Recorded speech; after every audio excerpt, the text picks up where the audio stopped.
സഖാവ് KP അനിൽ സ്വാഗതം ആശംസിക്കും. സഖാക്കളെ,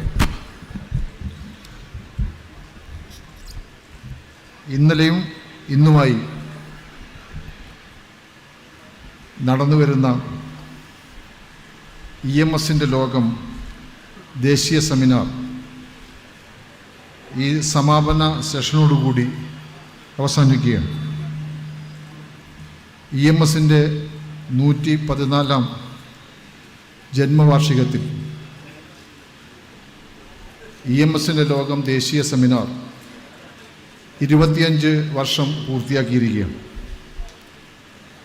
മുൻ വർഷങ്ങളിൽ നിന്ന് വ്യത്യസ്തമായി സ്വാഗത പ്രസംഗത്തിലൊക്കെ സൂചിപ്പിച്ചതുപോലെ 2 വേദികളിലാണ് ഇത്തവണത്തെ സെമിനാർ നടന്നത്.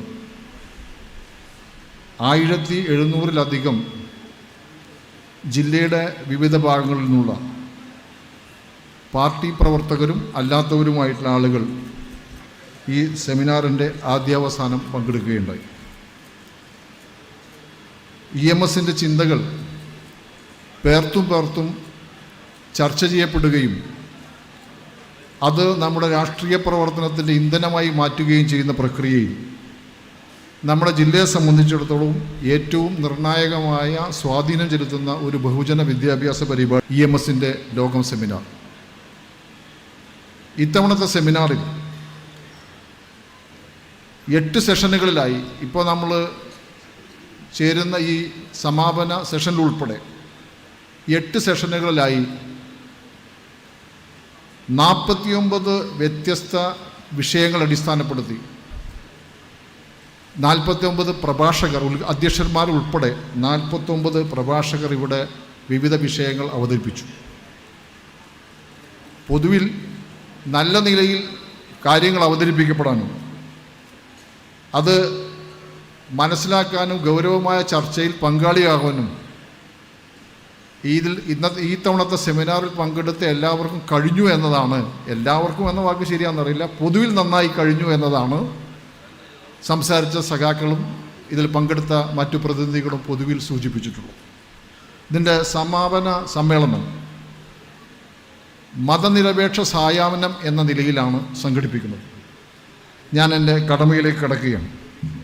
ഈ സമാപന സെഷൻ ഉദ്ഘാടനം ചെയ്തത് CPIMൻ്റെ അഖിലേന്ത്യാ ജനറൽ സെക്രട്ടറി സഖാവ് സീതാറാം യെച്ചൂരിയാണ്.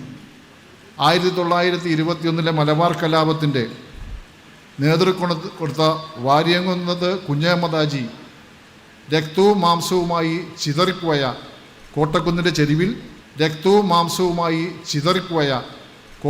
ചെരുവിൽ അദ്ദേഹത്തിൻ്റെ സ്മരണയിൽ സ്ഥാപിച്ചിട്ടുള്ള ഈ വാര്യംകുന്നത് കുഞ്ഞഹമ്മദാജി ഹാളിലേക്ക്, ഈ മതനിരപേക്ഷ സായാഹ്നത്തിലേക്ക് ഹൃദയപൂർവ്വം അഭിമാനപൂർവ്വം സഖാവ് സീതാറാം യെച്ചൂരിയെ സ്വാഗതം ചെയ്യുകയാണ്. ഈ ചടങ്ങിൽ മറ്റൊന്ന് പങ്കെടുക്കുന്നത് CITUവിൻ്റെ അഖിലേന്ത്യാ ജനറൽ സെക്രട്ടറിയായ സഖാവ് ഇളമരം കരീമാണ്. രാജ്യസഭാംഗമായ അദ്ദേഹം എത്തുമെന്നാണ് അറിയിച്ചിട്ടുള്ളത്. ഇതുവരെ എത്തിയിട്ടില്ല. ഫോൺ സ്വിച്ച് ഓഫാണ്. സാധാരണഗതിയിൽ ഫോണ് സ്വിച്ച് ഓഫ് ആക്കാത്ത ഒരാളും വിളിച്ചാൽ ഉടൻ തിരിച്ചു വിളിക്കുന്ന ആളുമാണ് സഖാവ് ഇളമരം കരീം. എന്തുകൊണ്ടാണെന്ന് അറിയില്ല. സഖാവിൻ്റെ അസാന്നിധ്യത്തിൽ സഖാവിനെ ഈ സമ്മേളന വേദിയിലേക്ക് ഹൃദയപൂർവ്വം സ്വാഗതം ചെയ്യുന്നു. മറ്റൊന്ന്, ഏറനാടിൻ്റെ വീരപുത്രൻ, ഇന്ന് നമ്മുടെ സഖാക്കളെല്ലാം വളരെ കൃത്യമായ രാഷ്ട്രീയ ഇടപെടലിലൂടെ, അദ്ദേഹം MLA എന്ന നിലയിൽ മാത്രമല്ല, വളരെ കൃത്യമായ രാഷ്ട്രീയ ഇടപെടലിലൂടെ ഇന്ന് കേരളത്തിലെ വ്യാജ വാർത്താ നിർമ്മിത കേന്ദ്രങ്ങൾക്കെതിരെ മിസൈൽ ആക്രമണം നടത്തുന്ന സഖാവ് PV അൻവറിനെ ഈ യോഗത്തിലേക്ക് നിങ്ങളെല്ലാവരുടെയും ആവേശം കൂടി സ്വീകരിച്ചുകൊണ്ട് സ്വാഗതം ചെയ്യുന്നു.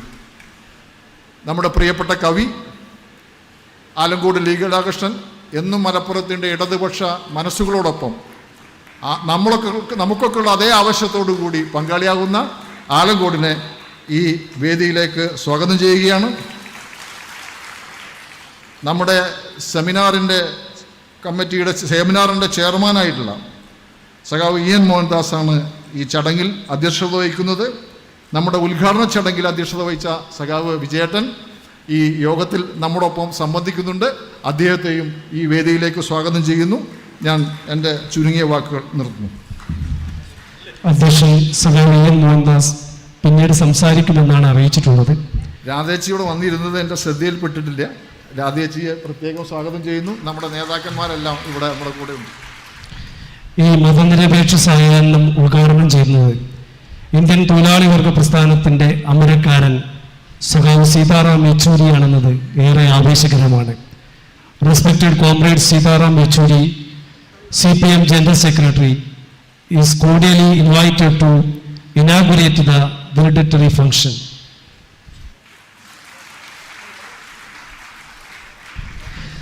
സഖാവ് യെച്ചൂരിയുടെ പ്രസംഗം പരിഭാഷപ്പെടുത്തുന്നത് മേഘ്ന Murali.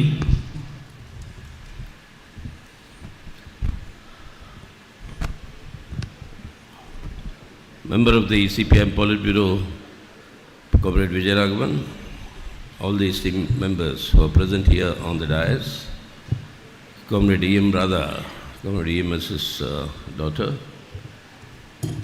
and my dear brothers and sisters. You must pardon because my Janagi and she will translate. So I'm very glad to be here on the 114th birth anniversary of Comrade EMS.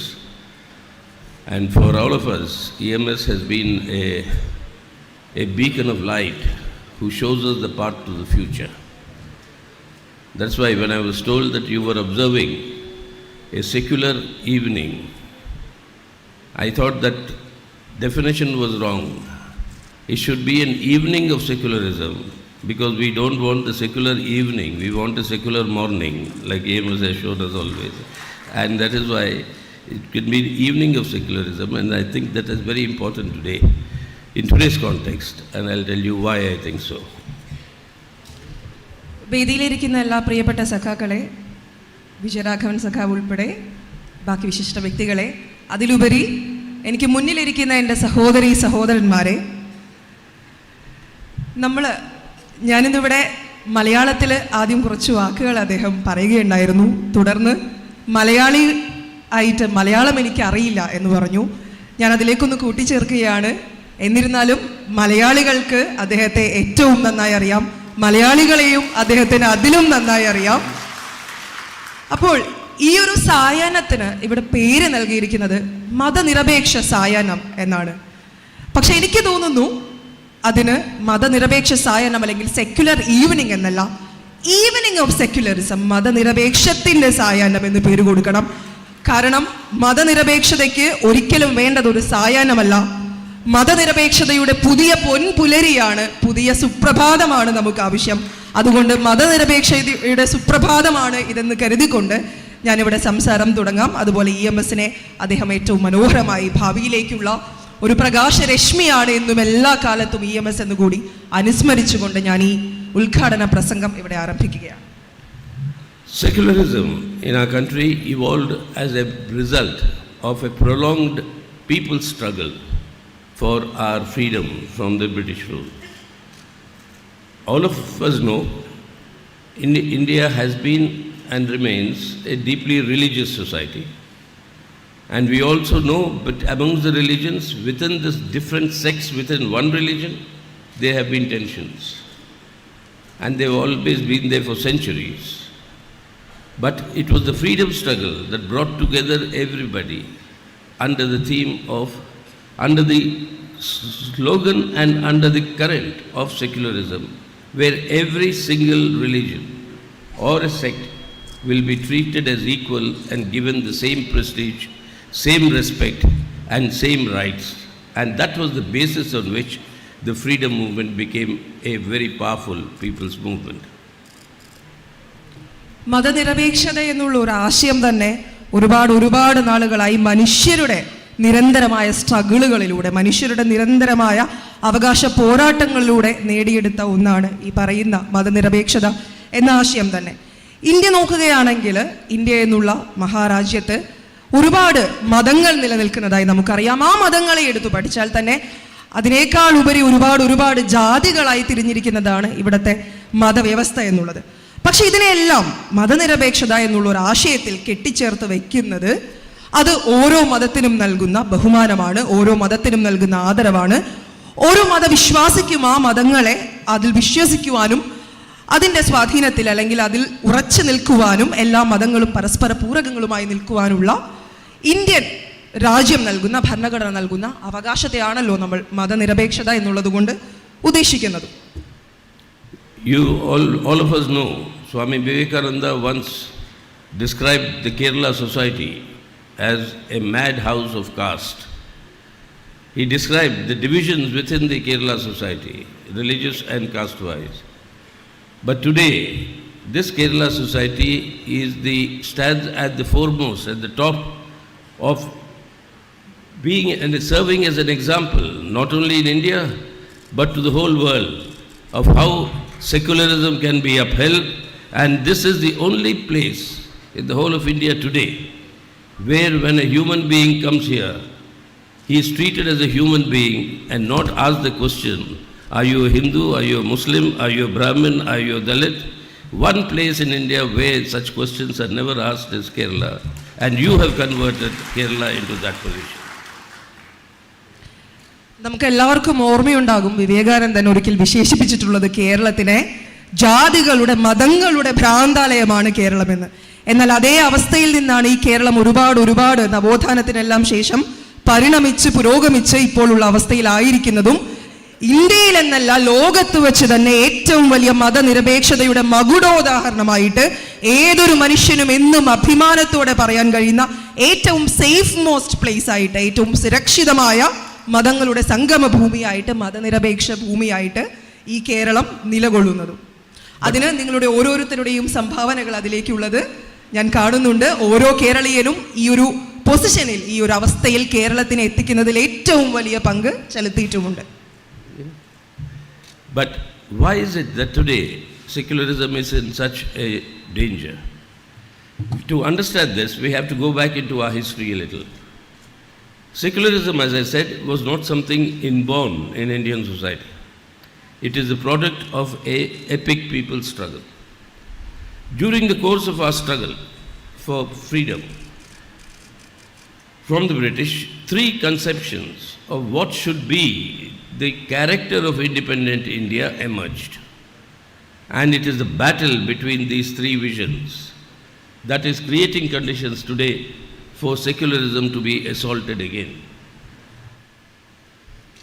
നമുക്കറിയാം ഈ മതനിരപേക്ഷത എന്ന് പറയുന്നത് ഒരു EPIC people struggle ആയിട്ട് ഇവിടുത്തെ മനുഷ്യർ ചേർന്ന് സംഘടിതമായി നേടിയെടുത്ത ഒരു സമരത്തിന്റെ ഭാഗമായിട്ട് തന്നെ വന്നതാണ്. അല്ലാതെ ആദ്യമേ മുതൽ ഇവിടെ ഉണ്ടായിരുന്ന ഒരു കാര്യമല്ല, നമ്മൾ നേടിയെടുത്ത ഒരു കാര്യമാണ്. അതിന് ഇന്ത്യൻ സ്വാതന്ത്ര്യ പ്രസ്ഥാനമാകട്ടെ, ദേശീയ പ്രസ്ഥാനമാകട്ടെ അതിൽ വളരെയധികം പങ്ക് ചെലുത്തിയിട്ടുണ്ട്. അതുപോലെ തന്നെ 3 ദർശനങ്ങളായിട്ട്, 3 വിഷൻസ് ആയിട്ട് നമ്മുടെ ഇന്ത്യയുടെ ദേശീയതയും ഇന്ത്യയുടെ മതനിരപേക്ഷതയും നമുക്ക് കാണാം. അതെന്ന് പറയുന്നത് എല്ലാ മനുഷ്യർക്കും സമാധാനപരമായിട്ട് എല്ലാ മതങ്ങളെയും ബഹുമാനിച്ച് പരസ്പരം ജീവിക്കുന്നതിനു വേണ്ടി പടുത്തുയർത്തിയ സൃഷ്ടിച്ചെടുത്ത ദർശനമാണ് അതിലേറ്റവും പ്രസക്തമായ പ്രാധാന്യം അർഹിക്കുന്ന ഒന്നാമത്തെ ആശയം എന്നുള്ളത്.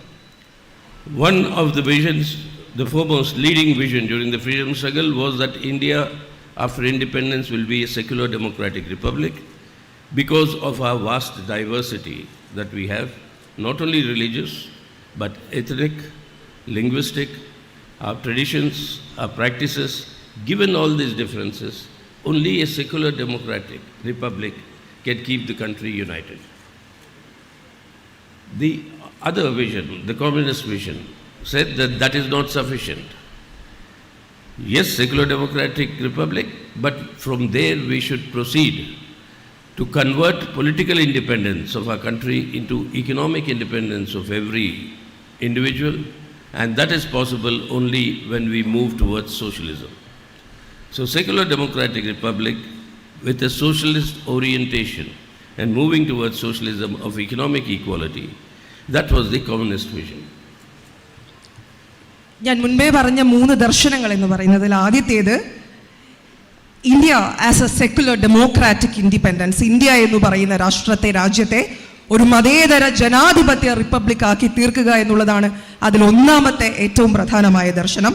അത് ഭാഷാടിസ്ഥാനത്തിലാകട്ടെ, ജിയോഗ്രഫിക്കലായ ഭൂപ്രകൃതികളുടെ അടിസ്ഥാനത്തിലാകട്ടെ, സംസ്ഥാനങ്ങൾ അങ്ങനെ എല്ലാ തത്വങ്ങളും പാലിച്ചുകൊണ്ട് തന്നെ ഒരു സെക്കുലർ ഡെമോക്രാറ്റിക് റിപ്പബ്ലിക് ആയിക്കൊണ്ട് ബഹുസ്വരതയ്ക്ക് പ്രാധാന്യം നൽകുന്ന, ഇന്ത്യയുടെ പ്ലൂറാലിറ്റി, ഇന്ത്യയുടെ ബഹുസ്വരത, ഇന്ത്യയുടെ നാനാത്വം, അങ്ങനെ എല്ലാ വിധത്തിലുള്ള വൈവിധ്യങ്ങളെയും ഉൾച്ചേർക്കുന്ന, അവയെല്ലാം സംരക്ഷിക്കുന്ന, അവയെല്ലാം ഉൾക്കൊള്ളുന്ന ഒരു സെക്കുലർ ഡെമോക്രാറ്റിക് റിപ്പബ്ലിക്. രണ്ടാമത്തേത് എന്ന് പറയുന്നത് ഒരു പൊളിറ്റിക്കൽ എക്കണോമി എന്നുള്ളത് മാത്രമായിട്ട് ഒരു രാഷ്ട്രീയ സ്വാതന്ത്ര്യം, പൊളിറ്റിക്കൽ ഇൻഡിപെൻഡൻസ് മാത്രമല്ല അവിടെ ഉദ്ദേശിക്കുന്നത്. രാഷ്ട്രീയമായിട്ടുള്ള സ്വാതന്ത്ര്യത്തിൽ നിന്നും ഒരു എക്കണോമിക് ഇൻഡിപെൻഡൻസ്, അതായത് സാമ്പത്തികമായിട്ടുള്ള സ്വാതന്ത്ര്യത്തിലേക്ക് കൂടി ഈ രാജ്യത്തിനെ നയിക്കുക എന്നുള്ളതാണ്. അവിടെ മാത്രമേ ഒരു രാജ്യത്തിന്റെ സെക്യുലറിസം അഥവാ മതനിരപേക്ഷത എന്നുള്ളത് പൂർണ്ണാർത്ഥം കൈവരിക്കുന്നുള്ളൂ. എപ്പോൾ ഒരു രാജ്യം അതിൻ്റെ രാഷ്ട്രീയമായ സ്വാതന്ത്ര്യത്തിൽ നിന്ന് സാമ്പത്തികമായ സ്വാതന്ത്ര്യം കൂടി കൈവരിക്കുന്നുവോ അവിടെ. As opposed to both these visions was the third vision, which argued that character of independent India must be based on the religious affiliation of its people, and this had a twin expression. And from this were born the concept of a RSS-sponsored Hindu Rashtra and the then Muhammad Ali Jinnah's Muslim League-sponsored Islamic State.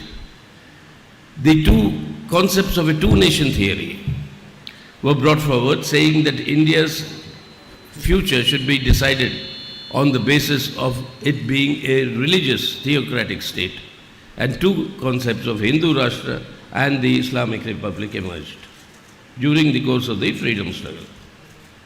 ഞാൻ മുൻപേ പറഞ്ഞ രണ്ട് ആശയങ്ങളും, അതായത് സാമ്പത്തികമായിട്ടുള്ള സ്വാതന്ത്ര്യവും രാഷ്ട്രീയപരമായിട്ടുള്ള സ്വാതന്ത്ര്യവും കൈവരിക്കാനുള്ള മാർഗം എന്ന് പറയുന്നത് സോഷ്യലിസമാണ്.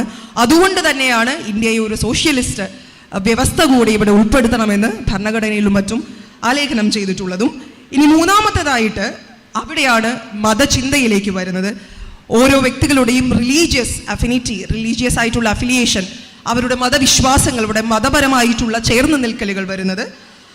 അവിടെ RSSൻ്റേതുപോലെയുള്ള ഒരു ഹിന്ദുത്വ രാഷ്ട്ര, അവരുടെ അജണ്ടയുടെ ഭാഗമായ ഹിന്ദുത്വ രാഷ്ട്ര പടുത്തുയർത്തുക എന്നുള്ളതും, അപ്പുറത്ത് മുഹമ്മദ് അലി ജിന്നയുടേതുപോലെയുള്ള ഒരുപാട് ആശയങ്ങളും, പിന്നീട് ഇസ്ലാമിക് സ്റ്റേറ്റ് പോലെയുള്ള അത്തരത്തിൽ പല പല ആശയങ്ങൾ ഉൾക്കൊണ്ടിട്ടുള്ള മതപരമായിട്ടുള്ള, ഒന്നില്ലെങ്കിൽ ഒരു റിലീജിയസ് തിയോക്രാറ്റിക്, ഒരു മതവിശ്വാസത്തിൽ ഊന്നിയ മതപരമായിട്ടുള്ള രാഷ്ട്രമായിട്ടോ, അല്ലെങ്കിൽ ഇതിനെല്ലാത്തിനും തുല്യ പരിഗണന നൽകിയിട്ടുള്ള ഒരു മതനിരപേക്ഷ രാജ്യമായിട്ടോ എന്നുള്ള ഒരു ചോയ്സ് അവിടെയുണ്ട്. അതിൽ രണ്ടാമത്തേത് സ്വീകരിക്കുക എന്നുള്ളതായിരുന്നു ഇന്ത്യൻ സ്വാതന്ത്ര്യ പ്രസ്ഥാനത്തിന് ശേഷം, ദേശീയ പ്രസ്ഥാനത്തിന് ശേഷം ഇന്ത്യക്കാർ ഒന്നാകെ സ്വീകരിച്ച ഒരു രീതി, നമ്മുടെ ആശയം, ദർശനം എന്നുള്ളത്.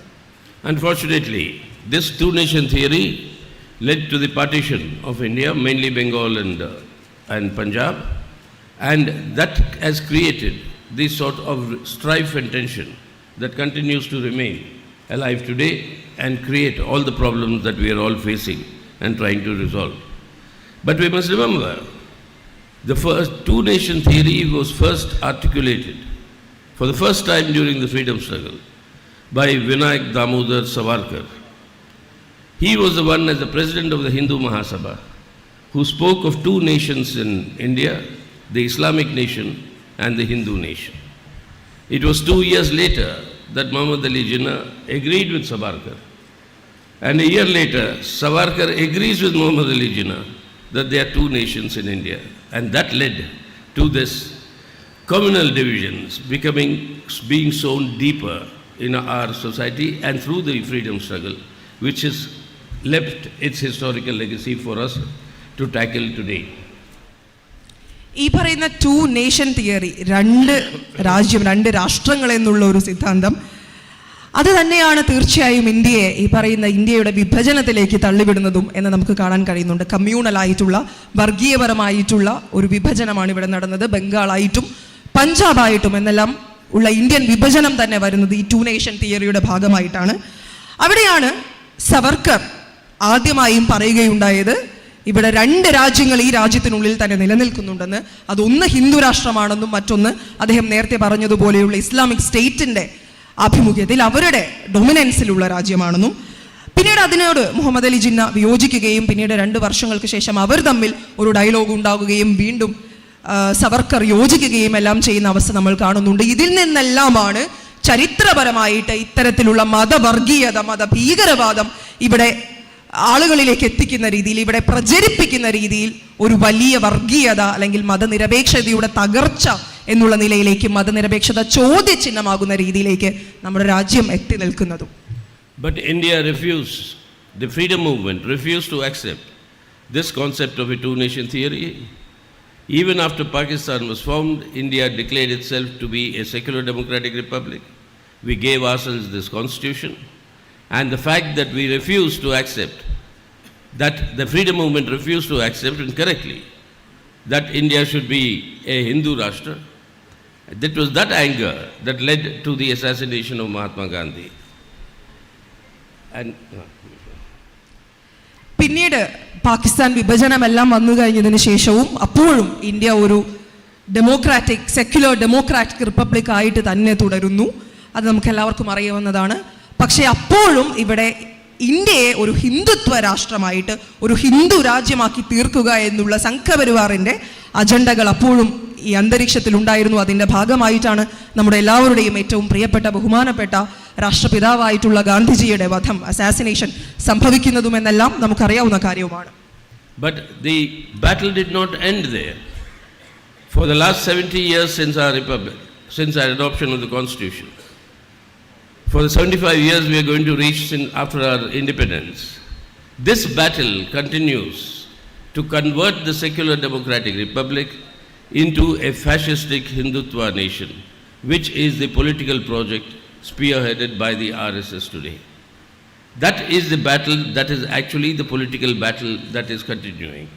So what we are seeing today as the battle between secularism and communalism, as a battle between our secular democratic republic and a fascistic Hindutva order, that battle is a continuation of the battle that has been going on for more than a century now through the freedom struggle, and that is what we are today party.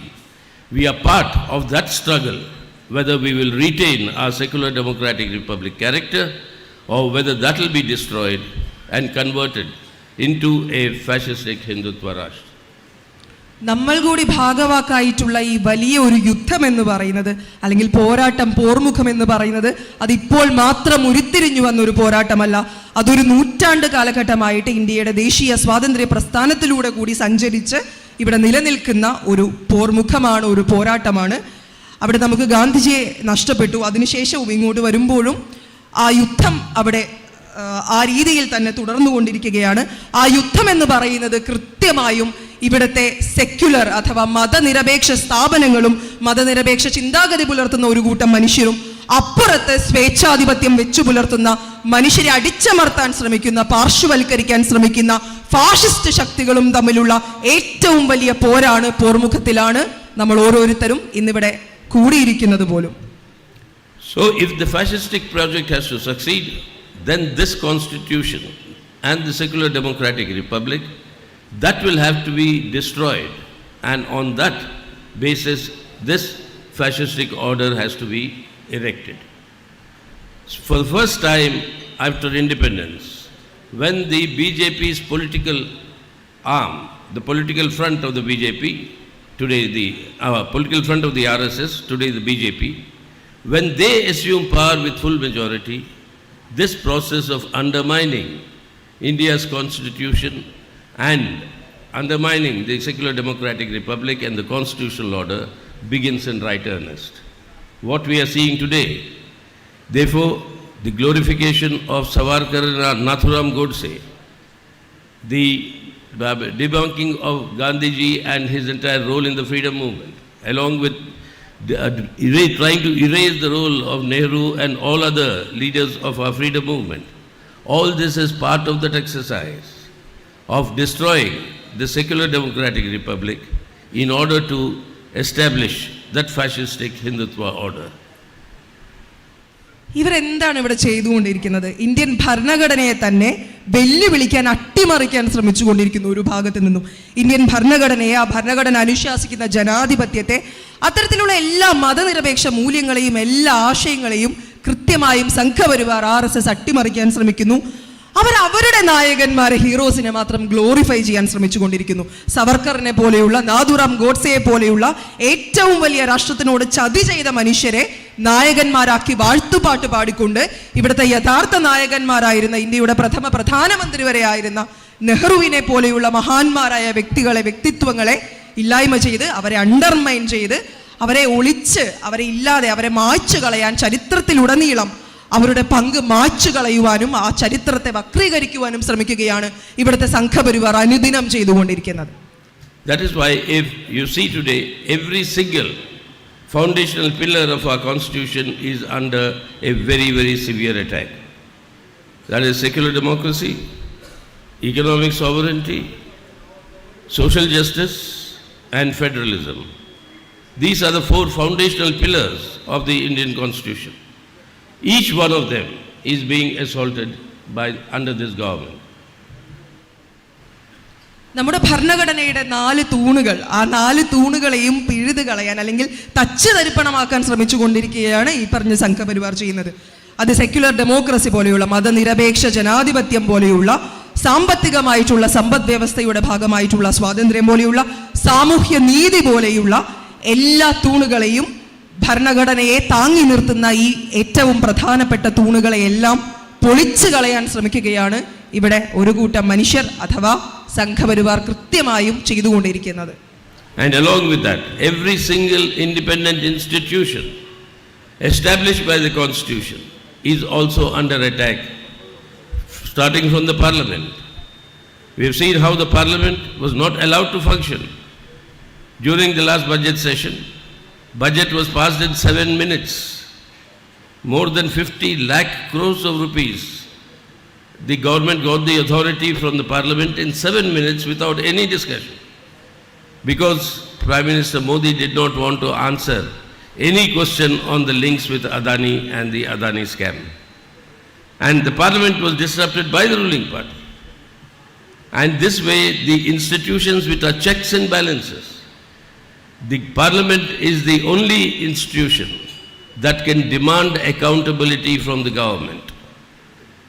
And to avoid that accountability, the parliament is sought to be destroyed. അവർ ഭരണഘടനയുടെ തൂണുകളെ മാത്രമല്ല, ഇവിടുത്തെ സ്വതന്ത്രമായി പ്രവർത്തിക്കുന്ന independent ആയിട്ടുള്ള നമ്മുടെ സ്ഥാപനങ്ങളെ പോലും വെല്ലുവിളിക്കുന്നു, അല്ലെങ്കിൽ അതിലേക്ക് പോലും അവരുടെ ആക്രമണം അഴിച്ചുവിടുന്നു, അവരുടെ അധികാരം അതിലും ചെലുത്തുന്നുണ്ട്. ഉദാഹരണത്തിന് ഇന്ത്യയുടെ പാർലമെന്റ്, നമുക്കറിയാം ഒരു രാജ്യത്തെ സംബന്ധിച്ചിടത്തോളം, ഇന്ത്യയെ സംബന്ധിച്ചിടത്തോളം ഏറ്റവും പരമപ്രധാനമായിട്ടുള്ള ഒരു ഹൗസാണ് ഇന്ത്യയുടെ പാർലമെന്റ് എന്ന് പറയുന്നത്. സ്വാഭാവികമായും ജനപ്രതിനിധികളുള്ള, ഇവിടെ നിന്ന് തെരഞ്ഞെടുക്കപ്പെട്ട മനുഷ്യർ, നമ്മുടെ ജനപ്രതിനിധികൾ, നേതാക്കന്മാരെല്ലാം ഉള്ള ഒരു സ്ഥലം പോലും എങ്ങനെയാണ് മോദി അദ്ദേഹത്തിന്റെ സ്വാർത്ഥ താല്പര്യത്തിന് വേണ്ടി അല്ലെങ്കിൽ അദ്ദേഹത്തെ സ്വയം മുഖം സംരക്ഷിക്കുന്നതിന് വേണ്ടി ഉപയോഗിക്കുന്നതെന്നും നാം കണ്ടതാണ്. ഈ കഴിഞ്ഞ കാലയളവിൽ പോലും അദാനിയെ പറ്റിയും അംബാനിയെ പറ്റിയുമുള്ള അദ്ദേഹം നിന്ന് വിയർക്കുന്ന ചോദ്യങ്ങൾ വന്നപ്പോൾ ആ ചോദ്യങ്ങൾക്ക് മറുപടി നൽകാൻ, ഉത്തരം കൊടുക്കാൻ കഴിയാത്ത വിധം വിയർക്കുമെന്നായപ്പോൾ ആ പാർലമെന്റ് പോലും ഫംഗ്ഷൻ ചെയ്യാത്ത രീതിയിൽ, അതുപോലും പ്രവർത്തിക്കാത്ത രീതിയിൽ തടഞ്ഞു വെച്ചുകൊണ്ട് ഒരുപാട് നഷ്ടം രാജ്യത്തിനുണ്ടാക്കി വെച്ച നേതാവിന്റെ പേരുകൂടിയാണ് നരേന്ദ്രമോദി എന്നുള്ളത്. Today, a tremendous pressure is mounted on the judiciary to be compliant with the executive. That is, the judiciary must function under the government's direction and guidance. That is the effort. Judicial appointments have to be controlled by the government. It's not the independence of the judiciary. It is the government-controlled judiciary. That is what they want to achieve. And the result has been various judicial verdicts that we have seen in the past, right from what was the verdict in Ayodhya, where a verdict was delivered, but we have maintained CPIM, justice has not been delivered.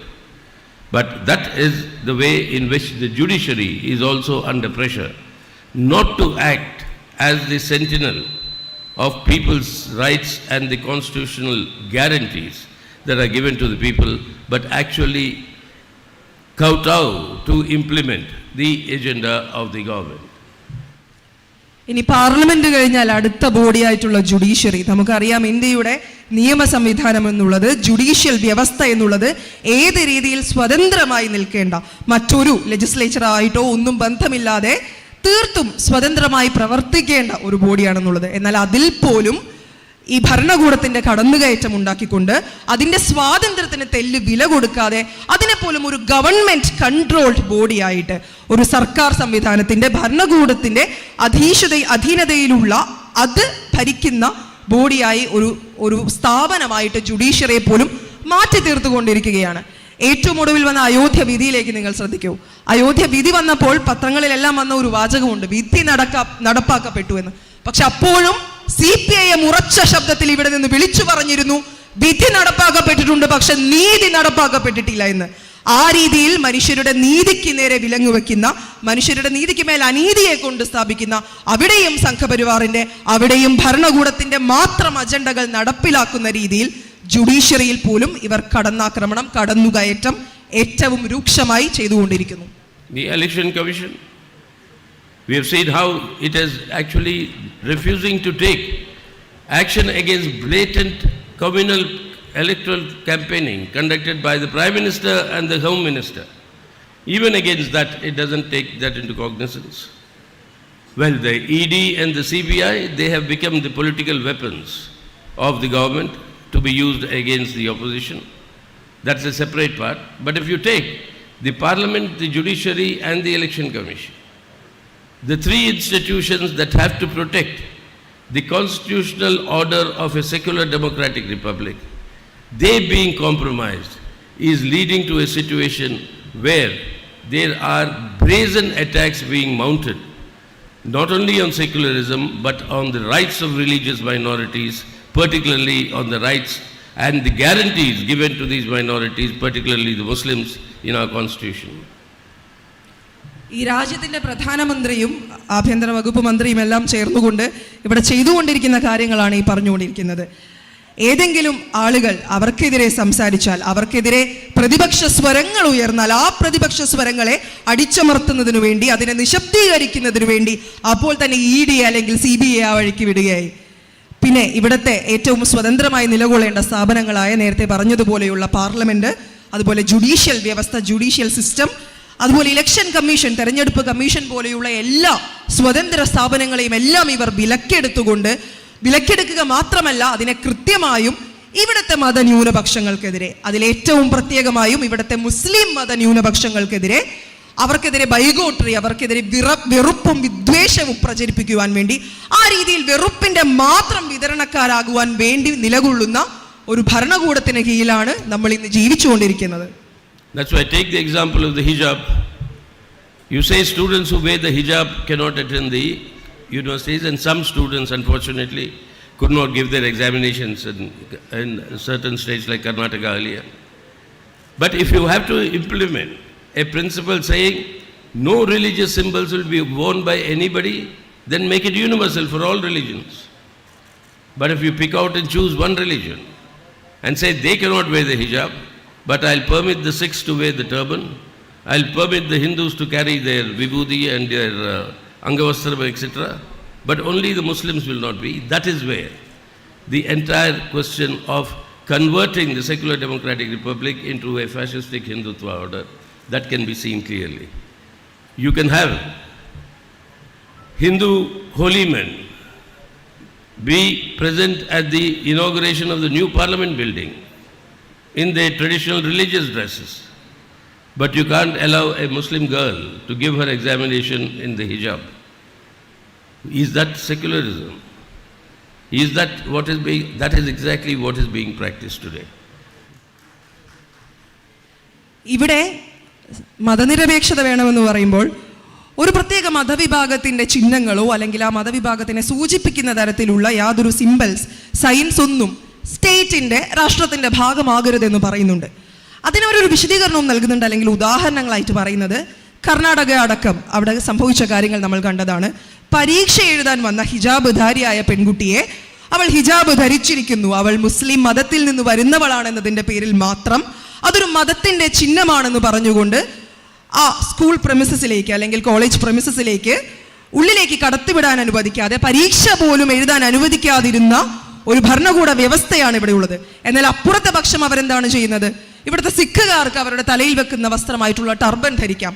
ഇവിടുത്തെ ഹിന്ദു സന്യാസിമാർക്ക് അവരുടെ അംഗവസ്ത്രങ്ങൾ ധരിക്കുവാനുള്ള സ്വാതന്ത്ര്യം എല്ലാം കൊടുക്കുന്നു. അപ്പോൾ എന്തുകൊണ്ട് ഒരു പ്രത്യേക മതവിഭാഗത്തിന് മാത്രം മതചിഹ്നങ്ങൾ പാടില്ലെന്നും അപ്പുറത്തുള്ള മെജോറിറ്റേറിയൻ ആയിട്ടുള്ള ഭൂരിപക്ഷമായിട്ടുള്ള ഹിന്ദു മതവിഭാഗക്കാർക്കാകട്ടെ സിഖുകൾക്കാകട്ടെ അവർക്ക് തോന്നിയതുപോലെ എന്തു മതചിഹ്നങ്ങൾ വേണമെങ്കിലും ശരീരത്തിൽ പ്രദർശിപ്പിക്കാമെന്ന് പറയുന്നത് എവിടത്തെ നീതിയാണ്? ഇത് രണ്ടും രണ്ട് നീതിയല്ലേ? ഇതാണോ രാജ്യത്തിന്റെ നീതി? അതുപോലെ തന്നെ ഒരു ഭാഗത്ത് രാഷ്ട്രം എന്ന് പറയുന്നത്, സ്റ്റേറ്റ് എന്ന് പറയുന്നത് ഇത്തരത്തിൽ സ്വതന്ത്രമായി നിൽക്കണമെന്ന് പറയുമ്പോൾ ഇന്ത്യയുടെ പാർലമെന്റ് ഉദ്ഘാടനത്തിന് പോലും കാവി വസ്ത്രധാരികളായിട്ടുള്ള ഇത്തരത്തിലുള്ള എല്ലാത്തരം ചിഹ്നങ്ങൾ, മതചിഹ്നങ്ങൾ വലിച്ചു വാരിയിട്ട ജപമാലകളെല്ലാം ഇട്ടുകൊണ്ടുവന്ന കാവി സന്യാസിമാരെ വിളിച്ചു കയറ്റിക്കൊണ്ട് ഒരു ഭാഗത്ത് പാർലമെന്റ് പോലും ഉദ്ഘാടനം ചെയ്യിപ്പിക്കുന്നു. അപ്പുറത്ത് ഒരു പാവ മുസ്ലിം പെൺകുട്ടിക്ക് ഹിജാബ് പോലും ധരിക്കാൻ പറ്റാതെ, പരീക്ഷ പോലും എഴുതാൻ പറ്റാതെ അവൾ മാറ്റി നിർത്തപ്പെടുന്നു. ഇതാണോ ഇവിടുത്തെ സെക്യുലറിസം? എങ്കിൽ അതെന്ത് മതനിരപേക്ഷതയാണ്? ഇന്ന് ഇന്ത്യയിൽ അങ്ങനെ ഒരു മതനിരപേക്ഷത നിലനിൽക്കുന്നുണ്ടോ? ഇല്ല എന്നാണ് എനിക്ക് തോന്നുന്നത്. That is why today, if you want to convert the secular democratic republic into their version of a fascistic Hindutva order, then this has to be done and can be done. Only way it can be done is by spreading a poisonous campaign of hatred and terror against religious minorities, particularly the biggest religious minority, that is the Muslims, followed by the Christians. That is why you have these campaigns of hatred that is generated by our topmost leaders. And unfortunately, our institutions do not intervene. The Prime Minister of the country campaigned in Karnataka asking people to vote in the name of Jai Bajrangbali.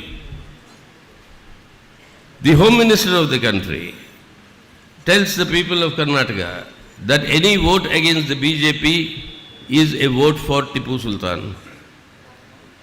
And those who vote against the BJP are those who are supporting the Muslims, and by implication that all of them are treated as anti-national. A big Mahapanchayat is taking place in the next 2 days in the state of Uttarakhand.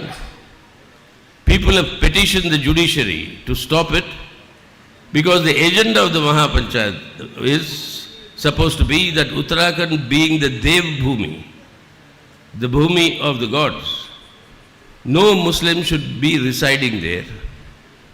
Muslims residing there for centuries are now being asked to vacate, otherwise there is violence that is unleashed against them.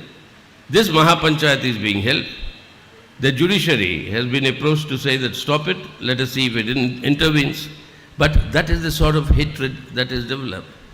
Whether it's in the name of love jihad, the name of cow protection, in the name of civil code, uniform civil code, targeting of religious minorities, spreading that hatred, and on the basis of spreading that hatred and terror to consolidate the communal Hindutva vote bank in order to win the elections, that is the strategy to convert India into the fascistic Hindutva order.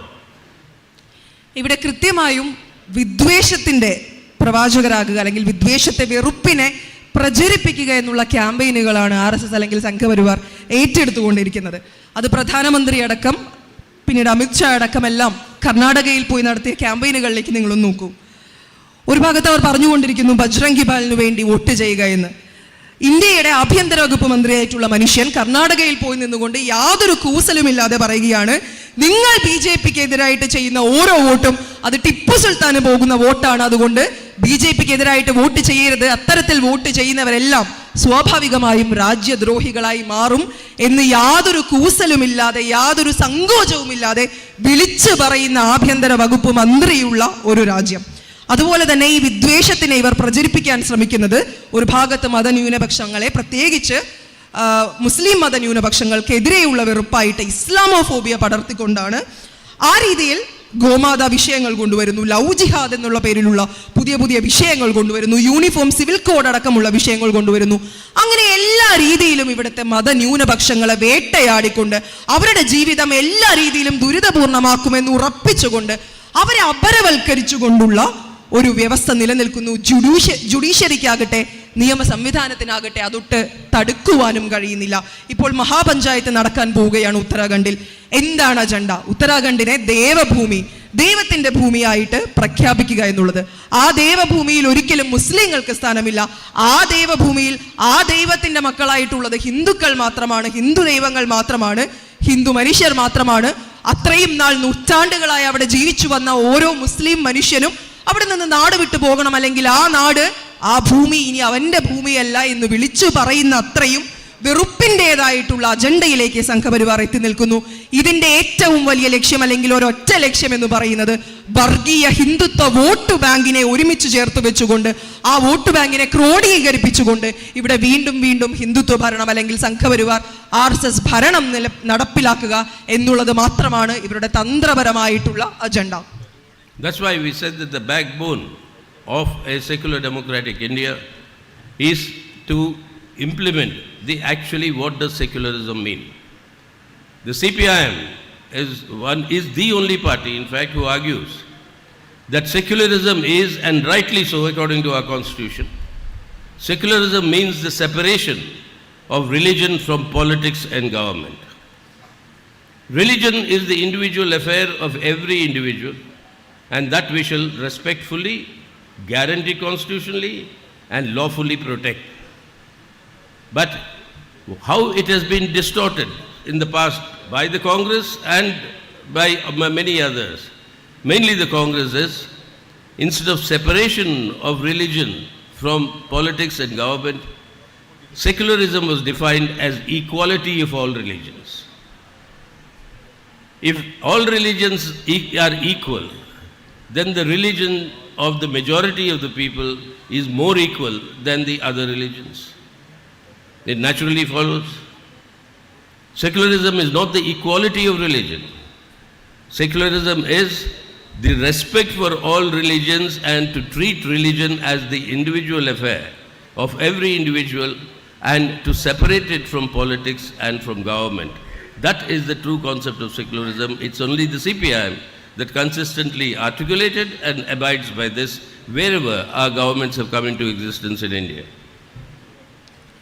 ഇവിടെ കോൺഗ്രസിനടക്കം ഒരുപാട് പേർക്ക് ഒരു തെറ്റിദ്ധാരണയുണ്ട്. ഇന്ത്യയുടെ secularism എന്ന് പറയുന്നത്, ഇന്ത്യയുടെ മതനിരപേക്ഷത എന്ന് പറയുന്നത് എല്ലാ മതങ്ങളെയും അങ്ങ് തുല്യമായി, ഈക്വലായി, സമമായി കാണുന്ന രീതിയാണ് മതനിരപേക്ഷത എന്ന് വിളിക്കുന്നത് എന്ന്.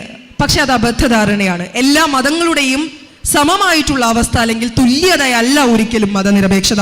മതനിരപേക്ഷത എന്ന് പറയുന്നത് വ്യക്തമായും അത് ഒരു മതം എന്നുള്ളതിനെ ഒരു മനുഷ്യന്റെ, ഒരു വ്യക്തിയുടെ വ്യക്തിപരമായുള്ള കാര്യമായി നിർത്തുകയും വ്യക്തിപരമായിട്ടുള്ള വിശ്വാസമായി നിർത്തുകയും അതിലേക്ക് ഒരിക്കലും ഭരണകൂടം കൈകടത്താതിരിക്കുകയും ഭരണകൂടത്തിന്റെ വ്യവസ്ഥകളിലേക്ക്, ഭരണകൂടത്തിന്റെ നടത്തിപ്പിലേക്ക് ഒരു മതവും ഒരിക്കലും കൈകടത്താതിരിക്കുകയും ചെയ്യുന്ന രീതിയിൽ പരസ്പരം അങ്ങിങ്ങായി രണ്ടും നിൽക്കുക, നിലകൊള്ളുക, എല്ലാ മനുഷ്യർക്കും ഓരോ മതം വിശ്വസിക്കുന്ന മതവിശ്വാസിക്കും അവൻ്റെതായിട്ടുള്ള അവൻ അർഹിക്കുന്ന ബഹുമാനവും ആദരവും നൽകുക എന്നുള്ളതും അതിനെ ലോഫുള്ളി പ്രൊട്ടക്ട് ചെയ്യുക, അതിനെ നിയമപരമായിട്ട് സംരക്ഷിക്കുക എന്നുള്ളതിന്റെ പേരാണ് മതനിരപേക്ഷത.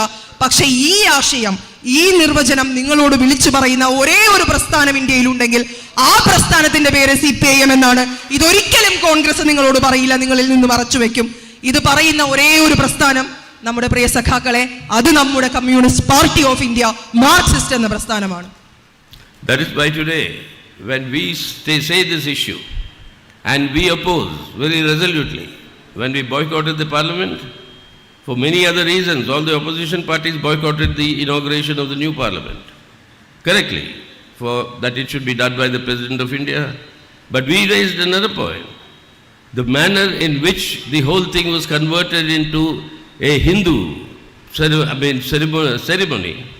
And in fact, I went and record to say that this is like a coronation exercise of a Hindu king that is happening when the new parliament building was being opened. And when I say such things, they are always accusing me of saying that they ask me directly, with a name like Sitaram, why do you say such things?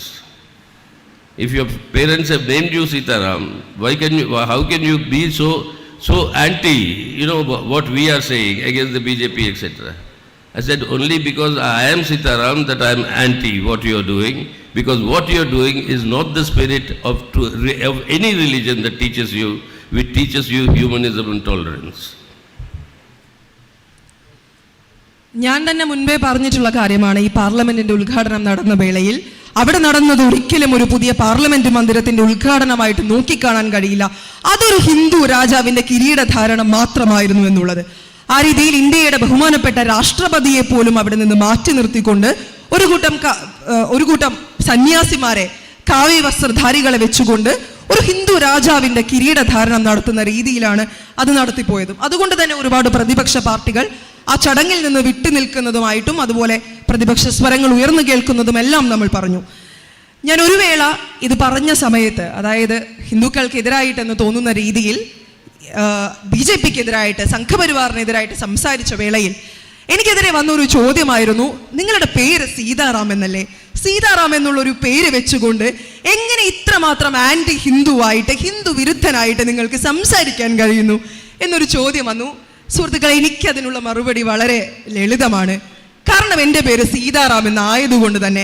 കാരണം അത് ഉൾക്കൊള്ളുന്ന ആശയം, സീതയും രാമനും എല്ലാം വരുന്ന ആശയം ഉൾക്കൊള്ളുന്നത്, അല്ലെങ്കിൽ ആ ആശയം ലോകത്തോട് വിളിച്ചു പറയുന്നത് മനുഷ്യത്വത്തെക്കുറിച്ചാണ്, മാനവികതയെക്കുറിച്ചാണ്, മനുഷ്യർ പരസ്പരം തമ്മിൽ പങ്കിടേണ്ട സ്നേഹത്തെയും സമത്വത്തെയും എല്ലാം കുറിച്ചാണ്. അതിന് വിഭിന്നമായിട്ട് ഇവിടുത്തെ സംഘപരിവാർ പ്രവർത്തിക്കുന്നത് കൊണ്ട് സീതാരാമനായ ഞാൻ ഇത് തന്നെ പറയും. What did our very reverend and renowned religious leaders teach all of us? Swami Vivekananda, Sri Narayan Guru. What did they say? Like different rivers flow through different paths into the ocean, different human beings through different paths flow into the ocean of humanism. What path the river chooses or an individual chooses, that path is chosen by that individual. But eventual merging is with humanity, with humanism. That is what Hindu religious leaders from Vivekananda to Sri Narayan Guru to everybody else have been teaching us. What is religion? Religion is a holy relationship between one individual and the supernatural or God or whatever you may call it. Who will be that God? Only this individual can decide. Religion is the Atma Paramatma relationship, a holy relationship. Who is that Paramatma? Only the Atma can decide. Once the Atma decides who the Paramatma is, no Paramatma can also interfere, saying that, why have you chosen so and so and not me? That is a sacrosanct relationship between an individual and his God. That is something that needs to be respected. That is something that needs to be guaranteed. And that relationship means this Atma can choose to be an atheist and not believe in any God. And that is also as sacrosanct. So religion is that holy equation between one individual and his or her Paramatma. Nobody has the right to interfere in that. Any interference in that is actually destroying the foundations of secularism. And that is why communists are the only ones who stand in the forefront of saying any attack against any religious order, anybody on the sake of because being a minority or not following a certain principle that is followed by the majority, that is something that cannot be accepted and tolerated in a secular democratic republic. And we will be the first one to stand up to those rights and fight for those rights as we have done in the past.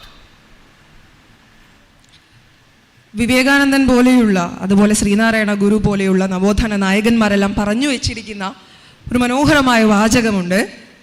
പല പുഴകൾ പല വഴികളിലൂടെ ഒഴുകി ഒരു സമുദ്രത്തിൽ ഒന്നാകുന്നത് പോലെ, ലയിക്കുന്നത് പോലെ പല മനുഷ്യർ പല വഴിയിലൂടെ സഞ്ചരിച്ച് അവസാനം ഒരൊറ്റ സംഗമമായിട്ടുള്ള മാനവികതയിൽ എത്തിച്ചേരുന്നു എന്നുള്ളത്. അപ്പോൾ അതിലൊരു പ്രത്യേകത, ഈ പല പുഴകൾ ഏതെല്ലാം വഴിയിലൂടെ ഒഴുകിപ്പോയാലും അവസാനം ചെന്നെത്തുന്നത് ഒരൊറ്റ സമുദ്രത്തിൽ മാത്രമായിരിക്കും. അതുപോലെ ഏത് മനുഷ്യൻ ഏതേത് വഴികളിലൂടെ ഏതേത് പാതകളിലൂടെ സഞ്ചരിച്ചാലും അവസാനം എത്തിച്ചേരേണ്ടത് മാനവികതയിൽ തന്നെയാണ്. ആ രീതിയിൽ മാനവികതയിൽ എത്തിച്ചേരാത്തതിൻ്റെ പ്രശ്നങ്ങളാണ് ഇന്നിവിടെ വർഗീയതയായിട്ടും മതഭീകരവാദമായിട്ടും പല മതങ്ങൾ തമ്മിൽ തല്ലായിട്ടുമെല്ലാം നിലനിൽക്കുന്നതും. ഈ മതത്തെ നിർവചിച്ചു വെക്കുവാൻ ആഗ്രഹിക്കുന്നത് ആത്മ പരമാത്മ തമ്മിലുള്ള ബന്ധമായിട്ട്, അത് തമ്മിലുള്ള പരിശുദ്ധമായിട്ടുള്ള ഒരു ബന്ധമായിട്ട്, ഒരു സമവാക്യമായിട്ടാണ്.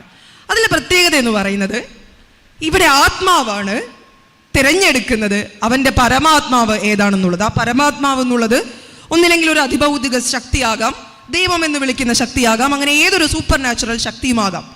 പക്ഷേ തിരഞ്ഞെടുക്കുന്നത് ആത്മാവാണ്, അഥവാ വ്യക്തിയാണ്, ഇൻഡിവിജ്വലാണ്. ആ ആത്മാവ് തിരഞ്ഞെടുത്തു കഴിഞ്ഞാൽ പിന്നെ അപ്പുറത്തുള്ള പരമാത്മാവിന് പോലും അവിടെ ഒരു റോളില്ല, ഒരു പങ്കില്ല എന്നുള്ളതാണ്. ആത്മാവ് തിരഞ്ഞെടുക്കുന്നു, നിങ്ങളാണ് എൻ്റെ പരമാത്മാവ്, പരമാത്മാവ് അങ്ങ് അംഗീകരിക്കുന്നു, ഓക്കെ ഞാൻ തന്നെയാണ് പരമാത്മാവെന്ന്. പക്ഷേ ഇത് സംഭവിക്കാതെ ഈ ആത്മാവിന് മേൽ, ഈ വ്യക്തിക്ക് മേൽ, വ്യക്തികൾക്ക് മേൽ കൂടി നിങ്ങളുടെ സുപ്രീം ലീഡർ അല്ലെങ്കിൽ നിങ്ങളുടെ പരമാത്മാവ് എന്നുള്ള ഒരു അധികാര കേന്ദ്രീകരണം എല്ലാം ഇന്ന ബിംബമായിരിക്കണമെന്ന് പറയുന്നിടത്താണ് ഇന്ത്യയിലെ പ്രശ്നങ്ങൾ നിലനിൽക്കുന്നത്. മാത്രമല്ല ആത്മാവും പരമാത്മാവും ഒന്നുമില്ലാതെ, ഇതിലൊന്നും വിശ്വസിക്കാതെ മനുഷ്യർക്ക് നിരീശ്വരവാദിയായിരിക്കാനുള്ള ആ ഒരു അവകാശം കൂടി ഇന്ത്യൻ ഭരണഘടന തന്നെ നൽകുന്നുണ്ട്. അപ്പോൾ ദി പോയിന്റ് ഈസ്, നമ്മുടെ ഇവിടുത്തെ കാര്യം എന്ന് പറയുന്നത് എല്ലാ വ്യക്തികൾക്കും തിരഞ്ഞെടുക്കുവാനുള്ള, അവൻ ഏതു മതം വേണമെന്ന്, അവൻ ഏതു ദൈവം വേണമെന്ന് തിരഞ്ഞെടുക്കുവാനുള്ള അവകാശം ഭരണഘടന നൽകുന്നുണ്ട്. ആ അവകാശത്തെ കൃത്യമായും സംരക്ഷിക്കുക എന്നുള്ളത് മാത്രമാണ്. അതുകൊണ്ടാണ് ഇവിടുത്തെ ഭൂരിപക്ഷത്തിന്റെ മതം തന്നെ എല്ലാ മനുഷ്യരിലേക്കും അടിച്ചേൽപ്പിക്കണമെന്ന് ഇവിടുത്തെ ഭൂരിപക്ഷം വാശി പിടിക്കുമ്പോൾ CPIM എന്നുള്ള പ്രസ്ഥാനം അതിന്റെ മുൻനിരയിൽ നിന്നുകൊണ്ട് പോരാടുന്നത് ഭൂരിപക്ഷത്തിന്റെ മതമല്ല, ഒരു മനുഷ്യന്, ഒരാത്മാവിന് അവൻ തിരഞ്ഞെടുക്കുന്ന അവന്റെ മതം, അവന്റെ ദൈവത്തിനെ തന്നെ തിരഞ്ഞെടുക്കുവാനും വിശ്വസിക്കുവാനും ആചരിക്കുവാനുമുള്ള എല്ലാ അവകാശമുണ്ടെന്ന് ഭരണഘടനയെ നെഞ്ചോട് ചേർത്ത് പിടിച്ചുകൊണ്ട് പറയുന്ന പ്രസ്ഥാനം കൂടിയാണ് communist party of India, Marxist.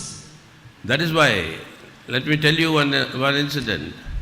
When the Babri Masjid was demolished, when there were communal riots all over North India, when Delhi was also affected, in our party central committee office, A.K. Gopalan Bhavan, a delegation of Muslims came, Muslim leaders, and they said, please help us, please save our lives, protect us.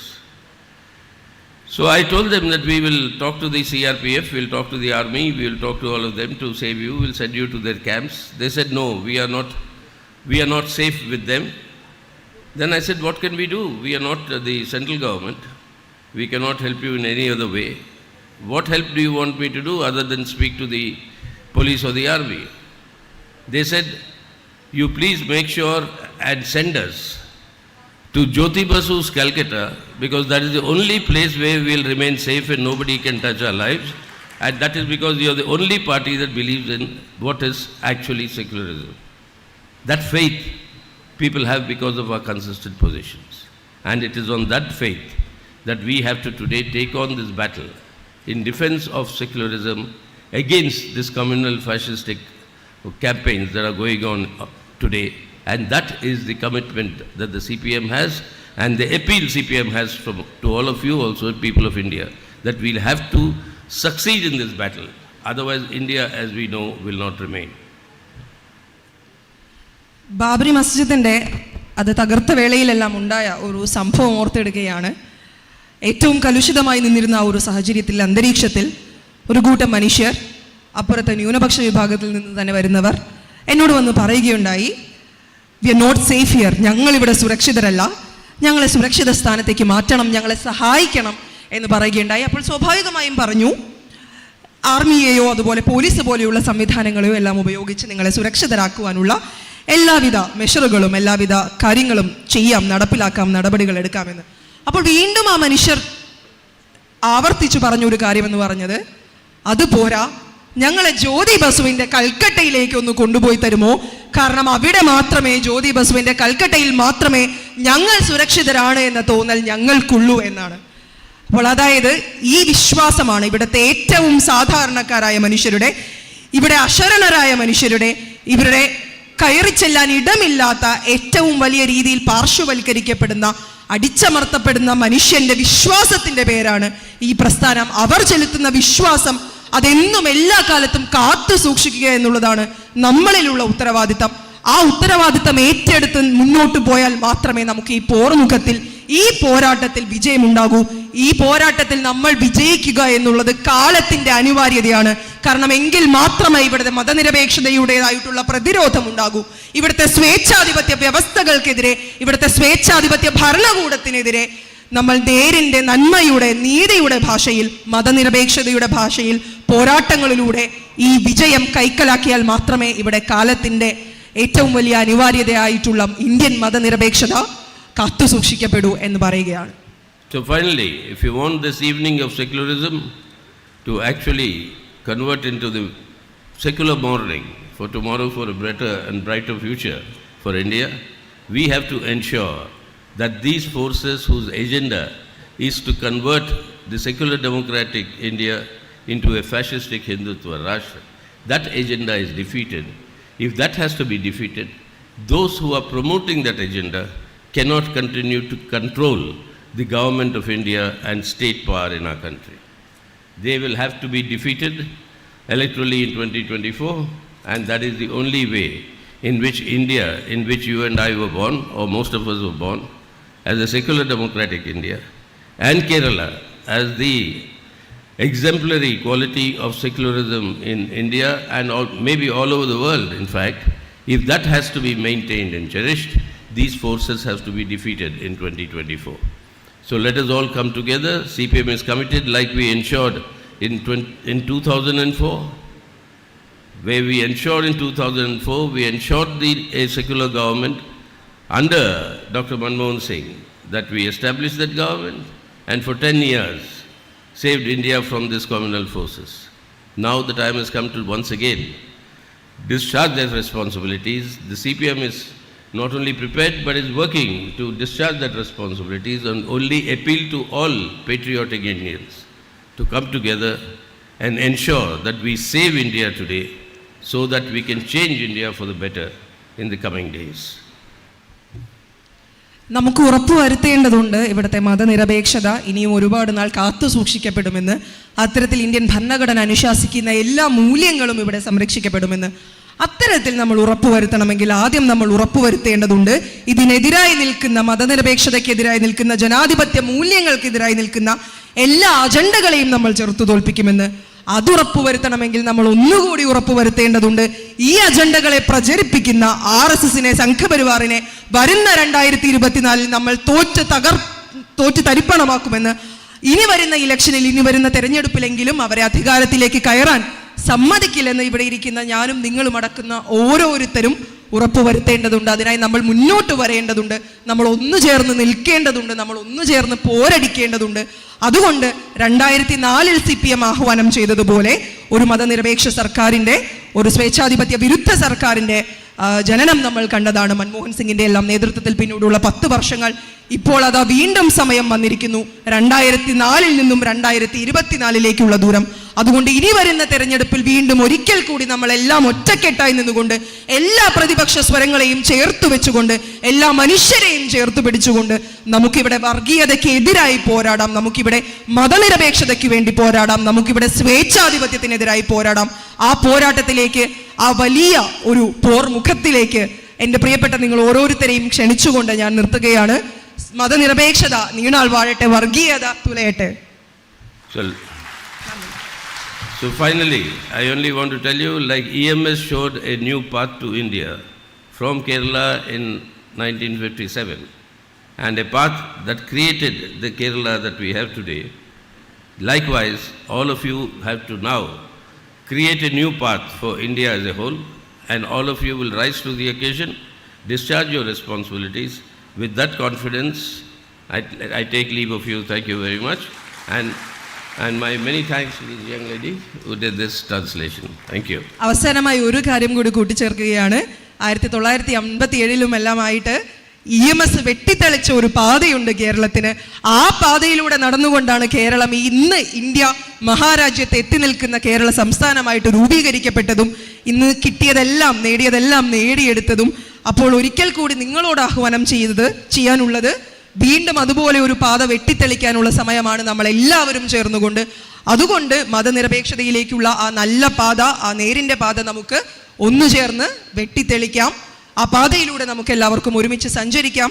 നിങ്ങൾ ആ പാതയിൽ, നിങ്ങൾ ആ സഞ്ചാരത്തിൽ, ആ യാത്രയിൽ ഞങ്ങളോട് കൈചേർത്തു പിടിച്ച് കൂടെ നിൽക്കും എന്ന തികഞ്ഞ ആത്മവിശ്വാസത്തിൽ ഞാൻ നിർത്തുന്നു. നന്ദി. Thank you, Comrade Sitaram Yechury, for your inspiring speech. Thank you, Meghna. നേരിനൊപ്പം നിലയുറപ്പിച്ച് അവിശ്രമം പ്രവർത്തിച്ചു കൊണ്ടിരിക്കുന്ന ആദരണീയനായ PV അൻവർ MLA ആണ് ഇനി നമ്മോട് സംസാരിക്കുന്നത്. പ്രസംഗത്തിനായി ഏറെ സ്നേഹപൂർവ്വം ക്ഷണിക്കുന്നു.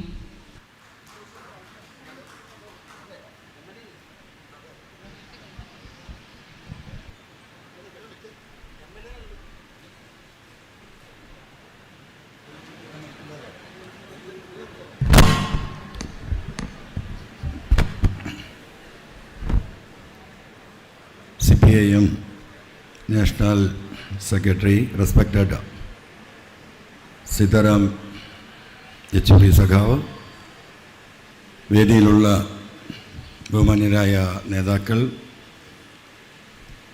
ബഹുമാന്യനായ IMSൻ്റെ മകൾ രാധചേച്ചി, വിജയരാഘവൻ സഖാവ്, അതുപോലെ തന്നെ പാർട്ടിയുടെ ജില്ലാ സെക്രട്ടറി DCS, പ്രിയപ്പെട്ട സഖാക്കളെ, സ്നേഹം നിറഞ്ഞ സഹോദരിമാരെ, 2 ദിവസം നീണ്ടുനിന്ന EMS ലോകമെന്ന സെമിനാർ ഈ മതേതര സായാഹ്നം എന്ന പരിപാടിയിലൂടെ ഇവിടെ അവസാനിക്കുകയാണ്. ഈ 2 ദിവസവും ഇവിടെ ചർച്ച ചെയ്യപ്പെട്ടിട്ടുള്ള വിഷയങ്ങൾ നമുക്കെല്ലാവർക്കും അറിയാം.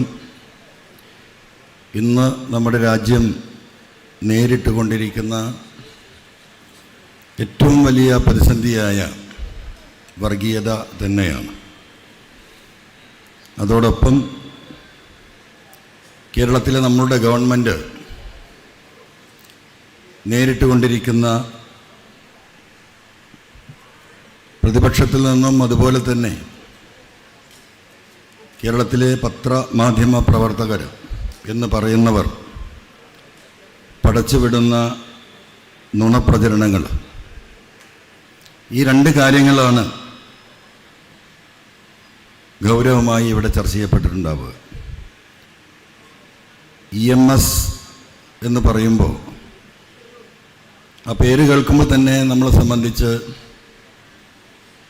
ഒരു സന്തോഷമാണ്.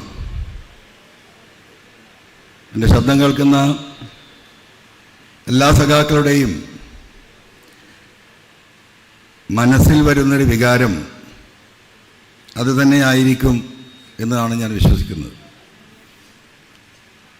അതുകൊണ്ട് തന്നെ EMSനെ കുറിച്ച് വിശദമായി ഞാൻ പറയേണ്ടതില്ല, വിശദമായി ചർച്ച ചെയ്യപ്പെട്ടതാണ്. കേരളത്തിലെ ഏതൊരു കമ്മ്യൂണിസ്റ്റുകാരനും അവരുടെ ചിന്തയിൽ എപ്പോഴും നിറഞ്ഞു നിൽക്കുന്ന നേതാക്കളിൽ EMSും AKGയും കൃഷ്ണപിള്ളയും ഒക്കെയാണ് എന്ന് നമുക്കറിയാം. അതുകൊണ്ട് ആ വിഷയത്തിലേക്ക് ഞാൻ കൂടുതൽ കടക്കുന്നില്ല. ഇവിടെ പാർട്ടിയുടെ സെക്രട്ടറി ചർച്ച ചെയ്യപ്പെട്ട വിഷയം, അദ്ദേഹം 45 മിനിറ്റ് എടുത്ത് ഇവിടെ പ്രസംഗിച്ച വിഷയം എന്ന് പറയുന്നത് വർഗീയതയാണ്.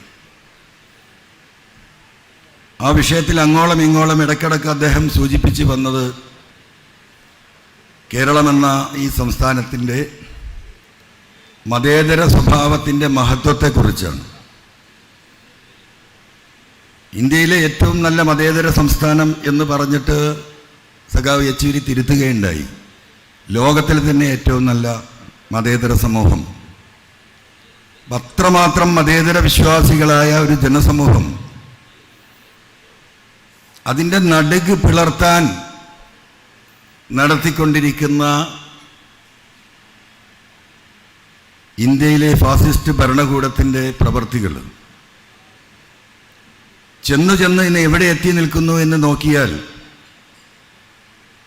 ഹിന്ദുവും മുസൽമാനും ക്രിസ്ത്യാനിയും പരസ്പരം കണ്ടാൽ മുഖത്തോക്ക് നോക്കാൻ പോലും മടിക്കുന്നുണ്ടോ എന്ന് നമ്മൾ പല ഘട്ടത്തിലും സംശയിച്ചു പോവുകയാണ്. ഏറ്റവും സങ്കടകരമെന്ന് പറയട്ടെ, പുതുതായി ഒരു വർഗീയത കേരളത്തിൽ ഉടലെടുപ്പിക്കാനുള്ള വലിയ ശ്രമം ഈ പത്രമാധ്യമ പ്രവർത്തകർ ഭഗീരഥമായി നടത്തിക്കൊണ്ടിരിക്കുകയാണ്. അതിൻ്റെ ഏറ്റവും വലിയ തെളിവാണ് ക്രൈസ്തവ സമൂഹത്തിലേക്ക് വർഗീയത വളരെ ബുദ്ധിപൂർവം കടത്തിവിടുകയാണ്. മനുഷ്യന് വായ തുറന്ന് ഒരു വാക്ക് പോലും ഉച്ചരിക്കാൻ കഴിയാത്ത വിധം വിദ്യാർത്ഥികൾ അവർക്ക് സ്വയമുണ്ടാകുന്ന വികാരത്തിൻ്റെ അടിസ്ഥാനത്തിൽ ഒരു സമരത്തിൽ സംസാരിച്ചാൽ പോലും അതിൻ്റെ അകത്തുകൂടെ മൈക്രോസ്കോപ്പ് കടത്തിവിട്ട് ആ വാക്കിൽ എവിടെയെങ്കിലും മതവിദ്വേഷം ജനിപ്പിക്കത്തക്ക രീതിയിൽ ആ വാക്കുകളെ വളച്ചൊടിക്കാൻ സാധിക്കുമെങ്കിൽ അതിനെ വളച്ചൊടിച്ച് ആ പറഞ്ഞ വിദ്യാർത്ഥിയായാലും വിദ്യാർത്ഥിനിയായാലും അവരെ അത് പറയാൻ പ്രേരിപ്പിച്ചത് അവരുടെ ജാതിയാണ്, മതമാണ് എന്ന് വരുത്തി തീർക്കുന്ന രീതിയിലുള്ള വാർത്തകൾ കഴിഞ്ഞ ആഴ്ച നമ്മൾ കണ്ടതാണ്. എങ്ങോട്ടേക്കാണ് ഈ നാടിനെ കൊണ്ടുപോകുന്നത്? ഇവിടെ RSS എന്ന് പറയുന്ന സംഘ് പരിവാറിൻ്റെ ഈ നീചമായ ഭരണത്തിൻ്റെ ഇരകളായവരും നാട് നശിച്ചവരുമാണ് പാർട്ടിയുടെ സെക്രട്ടറി ഇവിടെ പ്രസംഗത്തിലൊക്കെ സൂചിപ്പിച്ചത്. ആ RSSന്റെ മുഖ്യ ശത്രുക്കൾ എന്ന് പറയുന്ന കമ്മ്യൂണിസ്റ്റുകളും മുസ്ലിങ്ങളും ക്രിസ്ത്യാനികളും അവരെ തമ്മിൽ അടുപ്പിക്കാനുള്ള ശ്രമം കേരളത്തിൽ വളരെ ഗൗരവമായി നടന്നുകൊണ്ടിരിക്കുകയാണ്. സഖാവ് ഇവിടെ സൂചിപ്പിച്ചു, ഇന്ന് ഇന്ത്യ രാജ്യത്ത് ജനങ്ങൾക്ക്, മതേതര ജനതയ്ക്ക് വിശ്വാസമർപ്പിക്കാനുള്ള ഏക പാർട്ടി നമ്മളാണ്. അതൊരു യാഥാർത്ഥ്യമല്ലേ? അതിന് എത്ര തെളിവുകൾ, ജീവിക്കുന്ന തെളിവുകൾ, അനുഭവങ്ങൾ ഈ കേരളത്തെ മാത്രം എടുത്ത് പരിശോധിച്ചാൽ നമുക്ക് കാണാൻ സാധിക്കും. 600ഓളം സഖാക്കളാണ് ഈ സംസ്ഥാനത്തെ രക്തസാക്ഷികളായിട്ടുള്ളത്. ഇന്ത്യയിലെ ഏതെങ്കിലും ഒരു രാഷ്ട്രീയ പ്രസ്ഥാനത്തിനുണ്ടാവുമോ? ഇന്ത്യ മൊത്തം പരിശോധിച്ചാൽ 150ഓളം കോടി ജനതയുള്ള ഇന്ത്യ രാജ്യത്തെ മുഴുവൻ പരിശോധിച്ചാൽ ഇത്രയും ആളുകൾ, ഒരു രാഷ്ട്രീയ പ്രസ്ഥാനത്തിൻ്റെ, ഒരു പാർട്ടിയുടെ ഇത്രയും ആളുകൾ രക്തസാക്ഷികളായി ജീവൻ വെടിഞ്ഞത് ഇന്ത്യ ഒട്ടാകെ കാണിക്കാൻ സാധിക്കില്ല. നമ്മളെ ഈ സംസ്ഥാനം മാത്രം കൊടുത്തത് 600ഓളം ജീവനുകളാണ്. എന്തിനു വേണ്ടിയാ? ആർക്കു വേണ്ടിയാ? സ്വന്തം വീട്ടിലെ അയൽവാസിയുമായുണ്ടായ പ്രശ്നമല്ല, അതിർത്തർക്കമല്ല, കച്ചവട സംബന്ധമായ തർക്കത്തിൻ്റെ പേരിൽ മരണപ്പെട്ടവരല്ല. ഈ മരണങ്ങൾ മുഴുവനും പരിശോധിച്ച് നോക്കിയാൽ ഇവിടുത്തെ ഭൂരിപക്ഷ ന്യൂനപക്ഷ തീവ്രവാദികളുടെ കത്തിക്കിരയായി മരണപ്പെട്ടവരാണ്. അത്രയും ത്യാഗോജ്ജലമായ രാഷ്ട്രീയ ചരിത്രമുള്ള ഒരു രാഷ്ട്രീയ പ്രസ്ഥാനം രാജ്യത്ത് പൗരത്വ ഭേദഗതി ബില്ല് നടപ്പിലാക്കും എന്ന് BJPയും അതിൻ്റെ ചർച്ചകൾ പാർലമെന്റിൽ തുടങ്ങി. ഇന്ത്യയുടെ പ്രധാനമന്ത്രി പ്രഖ്യാപനം നടത്തി പുറത്തിറങ്ങി വന്ന് പത്രസമ്മേളനം നടത്തി 1 മണിക്കൂർ കഴിയുന്നതിന് മുമ്പ് കേരളത്തിൻ്റെ മുഖ്യമന്ത്രി ശ്രീ പിണറായി വിജയൻ, നിങ്ങൾ ഓർക്കുന്നുണ്ടാകും,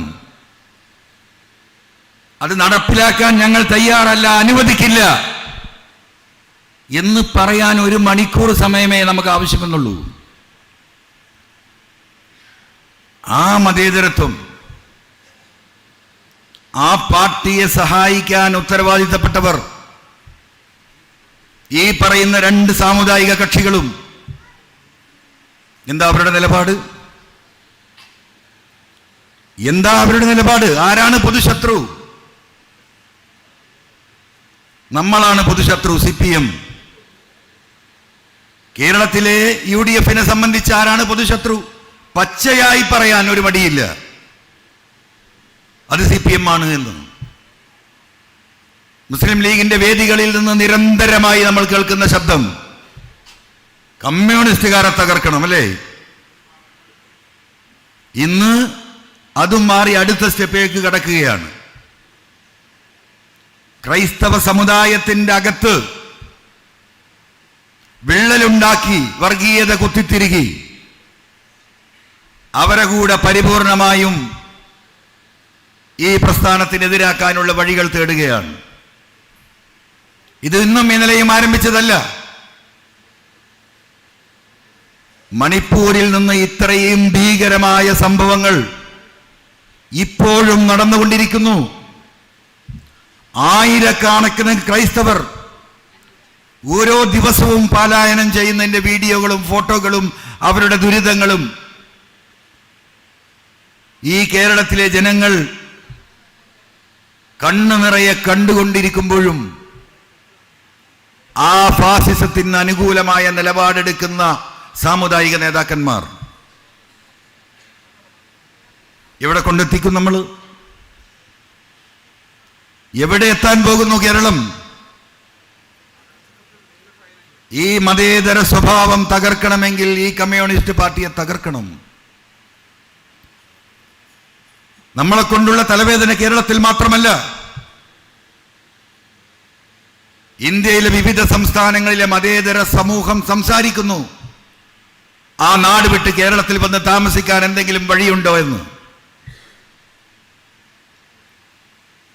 കേന്ദ്ര ഗവൺമെന്റിന്റെ BJP ഗവൺമെന്റിന്റെ സാമ്പത്തിക നയങ്ങൾക്കെതിരെ നിലപാടെടുക്കുന്നവരാണ് കമ്മ്യൂണിസ്റ്റുകാർ. വർഗീയത വളർത്താൻ അവർ ഉപയോഗിക്കുന്ന സാമ്പത്തിക മേഖലകളിൽ ഈ രാജ്യത്തെ കോർപ്പറേറ്റുകളെ പാലൂട്ടി വളർത്തുന്നു. പൊതുമേഖലാ സ്ഥാപനങ്ങൾ മുഴുവൻ വിറ്റുതുലക്കുന്നു. ആരാണ് ഒരു വിരൽ ഉയർത്താനുള്ളത്? ആരാണെന്ന് ചോദ്യം ചെയ്യാനുള്ളത്? ആ ചോദ്യം ചെയ്യുന്ന കക്ഷി പാർട്ടി എന്ന് പറയുന്നത് CPIM മാത്രമാണ്. കേരളത്തിലെ 20 MP-മാരെ കിട്ടാൻ വേണ്ടിയിട്ടുള്ള കാര്യമാണ് ഈ നടക്കുന്നത് എന്ന് ഒരിക്കലും സഖാക്കൾ തെറ്റിദ്ധരിക്കണ്ട. കേന്ദ്ര ഗവൺമെന്റിന്റെ ഈ നിലപാടുകൾക്കെതിരെ ശക്തമായ നിലപാടെടുത്ത് ഇന്ത്യയിലെ മുഴുവൻ പ്രതിപക്ഷ പാർട്ടികളുടെയും കണ്ണു തുറപ്പിക്കുന്ന അഭിപ്രായ പ്രകടനങ്ങൾ നടത്താൻ ശേഷിയുള്ള ഒരു രാഷ്ട്രീയ പ്രസ്ഥാനം ഇന്ന് കമ്മ്യൂണിസ്റ്റ് പാർട്ടിയേ ഉള്ളൂ. ഡൽഹിയിലെ AKG സെന്ററിൽ നിന്നുള്ള പ്രസ്താവന എന്താണ് വരുന്നത് എന്ന് നോക്കി നിൽക്കുന്ന അവസ്ഥ, കേന്ദ്ര ഗവൺമെന്റിന്റെ നയങ്ങൾക്കെതിരെ നമ്മൾ എടുക്കുന്ന നിലപാടുകൾ, ആ നിലപാടുകളിൽ പിടിച്ചുകൊണ്ടാണ് മറ്റ് പ്രതിപക്ഷ കക്ഷികൾ സംസാരിക്കുന്നത്. ഇപ്പോൾ രാഷ്ട്രീയപരമായി, മതപരമായി, ഭരണഘടനാപരമായി, സാമൂഹികമായി എല്ലാ വിഷയങ്ങളിലും ഈ RSSനെതിരെ, ഫാസിസത്തിനെതിരെ നിലപാടെടുക്കുന്ന ഒരു രാഷ്ട്രീയ പ്രസ്ഥാനം എന്ന നിലക്ക് നമ്മളെ തകർക്കുക എന്നത് RSSന്റെ അടിസ്ഥാനപരമായ കാര്യമാണ്. കൃത്യമായി എഴുതി വെച്ചതാണല്ലോ. ആ ഫാസിസത്തിനെതിരെ പോരാടാൻ അതിൽ മുന്നിൽ നിന്ന് നയിക്കുന്ന ഈ കമ്മ്യൂണിസ്റ്റ് പാർട്ടിയെ RSS പൊതുശത്രുക്കൾ ഇല്ലായ്മ ചെയ്യണം എന്ന് പ്രഖ്യാപിക്കപ്പെട്ട മറ്റു 2 വിഭാഗം, മുസ്ലിങ്ങളും ക്രൈസ്തവരും, ഈ ഒരു ഘട്ടത്തിൽ പോലും ഈ മതേതര നിലപാടിനോടൊപ്പം ഇടതുപക്ഷത്തോടൊപ്പം നിൽക്കുന്നില്ല എന്ന് മാത്രമല്ല, അവർക്ക് പാലും തേനും ഒഴിച്ചു കൊടുത്ത് അവരെ കൂടെ നിന്ന് ആദ്യം നമ്മളെ നശിപ്പിക്കുന്നു.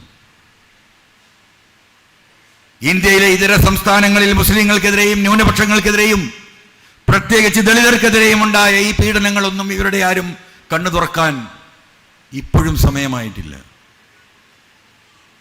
അതിന് കേരളത്തിൽ അതിനുവേണ്ടി ജോലി ചെയ്യുന്ന അനവധി പത്രമാധ്യമ പ്രവർത്തകരുണ്ട്. സാജൻസ്കറിയാൻ എൻ്റെ പെങ്ങളെ കെട്ടി കാര്യം തീർത്തിട്ടൊന്നുമില്ല. അങ്ങനെ ചില തെറ്റിദ്ധാരണയുണ്ട് ചിലർക്കൊക്കെ. എനിക്കറിയത് എഴുതിയ എത്രയോ പത്രമാധ്യമങ്ങൾ ഇവിടെ ഉണ്ട്. അതൊന്നും രാഷ്ട്രീയമായി നമ്മളെ ബാധിക്കുന്ന, വ്യക്തിപരമായി ബാധിക്കുന്ന പ്രശ്നമേ ഇല്ല. നമ്മൾ ഇതിനെതിരെ എടുക്കുന്ന ഒരു നിലപാട് എന്ന് പറയുന്നത് ഈ സമൂഹത്തെ നശിപ്പിക്കാൻ ശ്രമിക്കുകയാണ്. ഒരു സാജൻസ്കറിയ മാത്രമല്ല, ഒരു മറുനാടൻ മാത്രമല്ല, പണമുണ്ടാക്കാനുള്ള ആളുകളെ, വ്യൂവേഴ്സിനെ കൂട്ടാനുള്ള ഏറ്റവും നല്ല മാർഗം ഒന്ന് വർഗീയത, 2 സെക്സ്, ഒരു വിഭാഗം പത്രമാധ്യമങ്ങൾ അതിൻ്റെ പിന്നാലെ പോകുമ്പോൾ ഈ മറുനാടൻ്റെ ചുവട് പിടിച്ചുകൊണ്ട് 10-20ഓളം പുതിയ ചാനലുകൾ ഇതേ രീതിയിലുള്ള ചർച്ചകളുമായി കടന്നു വരികയാണ്. ആത്യന്തികമായി എല്ലാവരുടെയും ഉദ്ദേശം പണമുണ്ടാക്കുക. ആ പണമുണ്ടാക്കുന്ന വ്യൂവേഴ്സിനെ കൂട്ടുന്നതോടൊപ്പം ഇവർക്കൊക്കെ കിട്ടിക്കൊണ്ടിരിക്കുന്ന സാമ്പത്തിക സഹായം പോലീസ് വ്യക്തമായെന്ന് അന്വേഷിച്ചാൽ കേരളത്തിലെ ജനങ്ങൾ ഞെട്ടാൻ പോവുകയാണ്. എത്ര കോടി രൂപയാണ് ഇത്തരത്തിലുള്ള മാധ്യമ പ്രവർത്തകർക്ക് വേണ്ടിയിട്ട് RSSും BJPയും കേരളത്തിൽ ഒഴുക്കുകയാണ്.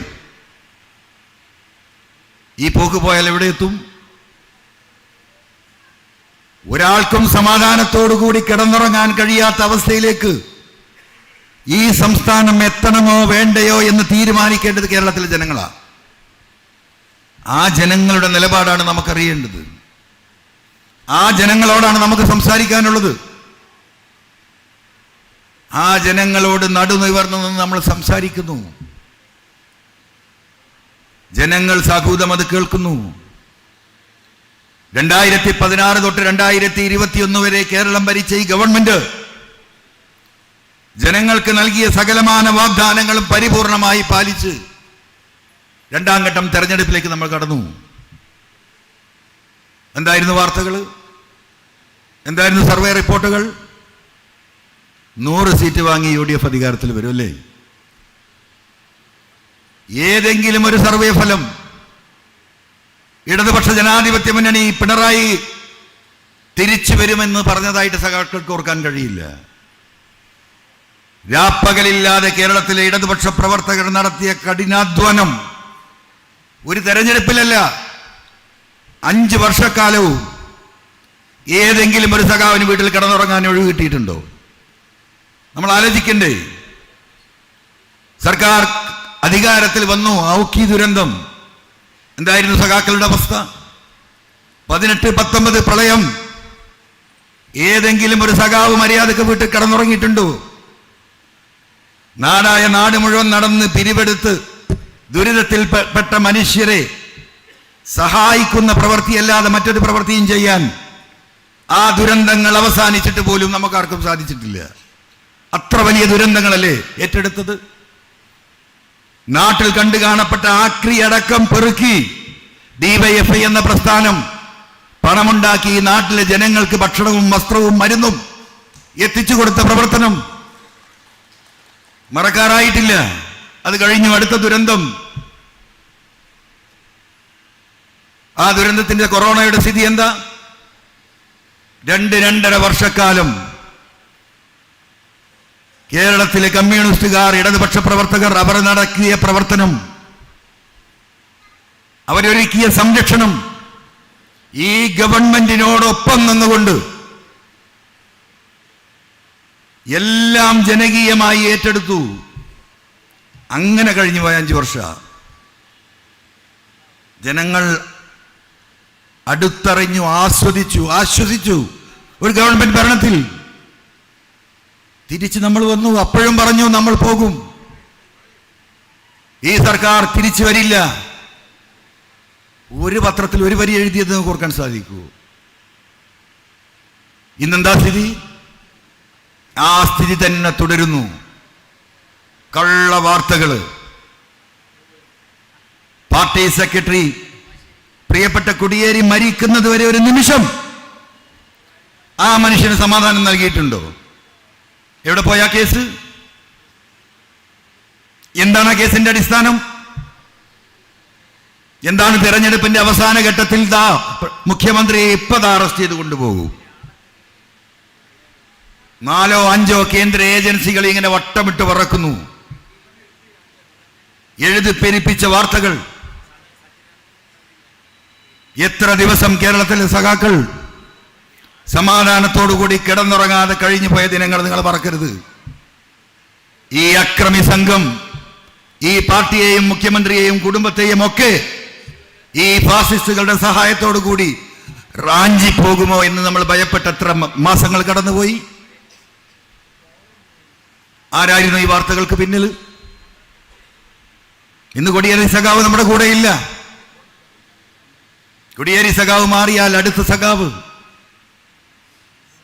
മുഖ്യമന്ത്രിയുടെ കുടുംബത്തിന് നേരെയുള്ള ആക്രമണങ്ങൾ ഈ നിമിഷം വരെ നിന്നിട്ടുണ്ടോ? ഒരു ദിവസം പോലും ഒഴിവില്ലല്ലോ. സത്യസന്ധമായ വാർത്തകൾ കൊടുക്കട്ടെ, അവർക്ക് പറയാനുള്ള സത്യസന്ധമായ ചോദ്യങ്ങൾ ചോദിക്കട്ടെ, വിമർശിക്കട്ടെ, ആരും എതിരല്ല. ഈ കഥയും തിരക്കഥയും എഴുതിയുണ്ടാക്കുന്ന നാടകങ്ങൾ, ആ നാടകങ്ങൾ ഇങ്ങനെ അനുസ്യൂതം ഇവിടെ പ്രഘോഷണം ചെയ്തുകൊണ്ടിരിക്കുമ്പോ ഇതിനൊരു നിയമവ്യവസ്ഥയില്ല.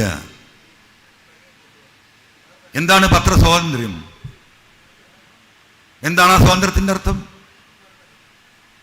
ഈ ചാനലുകൾ പ്രത്യേകിച്ച് നിങ്ങൾ ശ്രദ്ധിക്കുമ്പോൾ കാണാം, ഞങ്ങൾ സത്യം സത്യം സത്യം മാത്രം പറയുന്ന. ഈ മറുനാടന്റെ ഒരു വാർത്തയിൽ 5 മിനിറ്റിൽ 50 സ്ഥലത്ത് അവൻ സത്യം എന്ന് പറയും. വാക്ക് ആ സത്യം എന്ന് പറയുന്ന ഒരു വാക്കല്ലാതെ അതിൽ എന്തെങ്കിലും ഒരു സത്യം നിങ്ങൾക്ക് കണ്ടിട്ടുണ്ടോ? ഇനിയും ഇത് പ്രതികരിക്കാതെ എവിടെ എത്തിക്കാൻ സാധിക്കും നമുക്ക്? ഇങ്ങനെ ഒരു പത്രസ്വാതന്ത്ര്യമുണ്ടോ? അതിനെതിരെ പ്രതികരിക്കേണ്ട കാലം അതിക്രമിച്ചിരിക്കുന്നു. ഇവന് വ്യൂസിന് ഉണ്ടാക്കി കൊടുക്കുന്നത് നമ്മൾ തന്നെ. നമുക്കത് തിരിച്ചു പറയാൻ സാധിക്കുന്നില്ല. CPIM പാർട്ടിയുടെ സംസ്ഥാന സൈറ്റിൽ ഇന്ന് 4 or 5 പോസ്റ്റുകളുണ്ട്. എത്ര സഖാക്കൾ അത് കണ്ടിട്ടുണ്ടാവും? നിങ്ങളൊന്ന് ഓരോരുത്തരൊന്നും ആലോചിച്ച് നോക്ക്.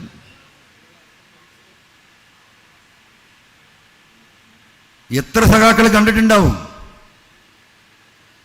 എന്നാൽ ഈ പറയുന്ന ചെറ്റകളായിട്ടുള്ള ഇവരുടെ എല്ലാ വാർത്തകളും ഇതൊക്കെ നമ്മൾ നോക്കിയിട്ടുണ്ടാവും. മുഖ്യമന്ത്രിയുടെ ഓഫീസിൽ നിന്ന് ഈ ഗവൺമെന്റ് ചെയ്തുകൊണ്ടിരിക്കുന്ന പ്രധാനമായ കാര്യങ്ങൾ ഓരോ ദിവസവും റിപ്പോർട്ട് ചെയ്യപ്പെടുന്നുണ്ട്.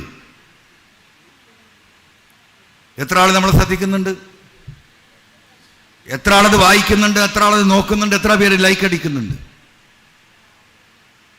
അവിടെയാണ് നമ്മുടെ പ്രശ്നം.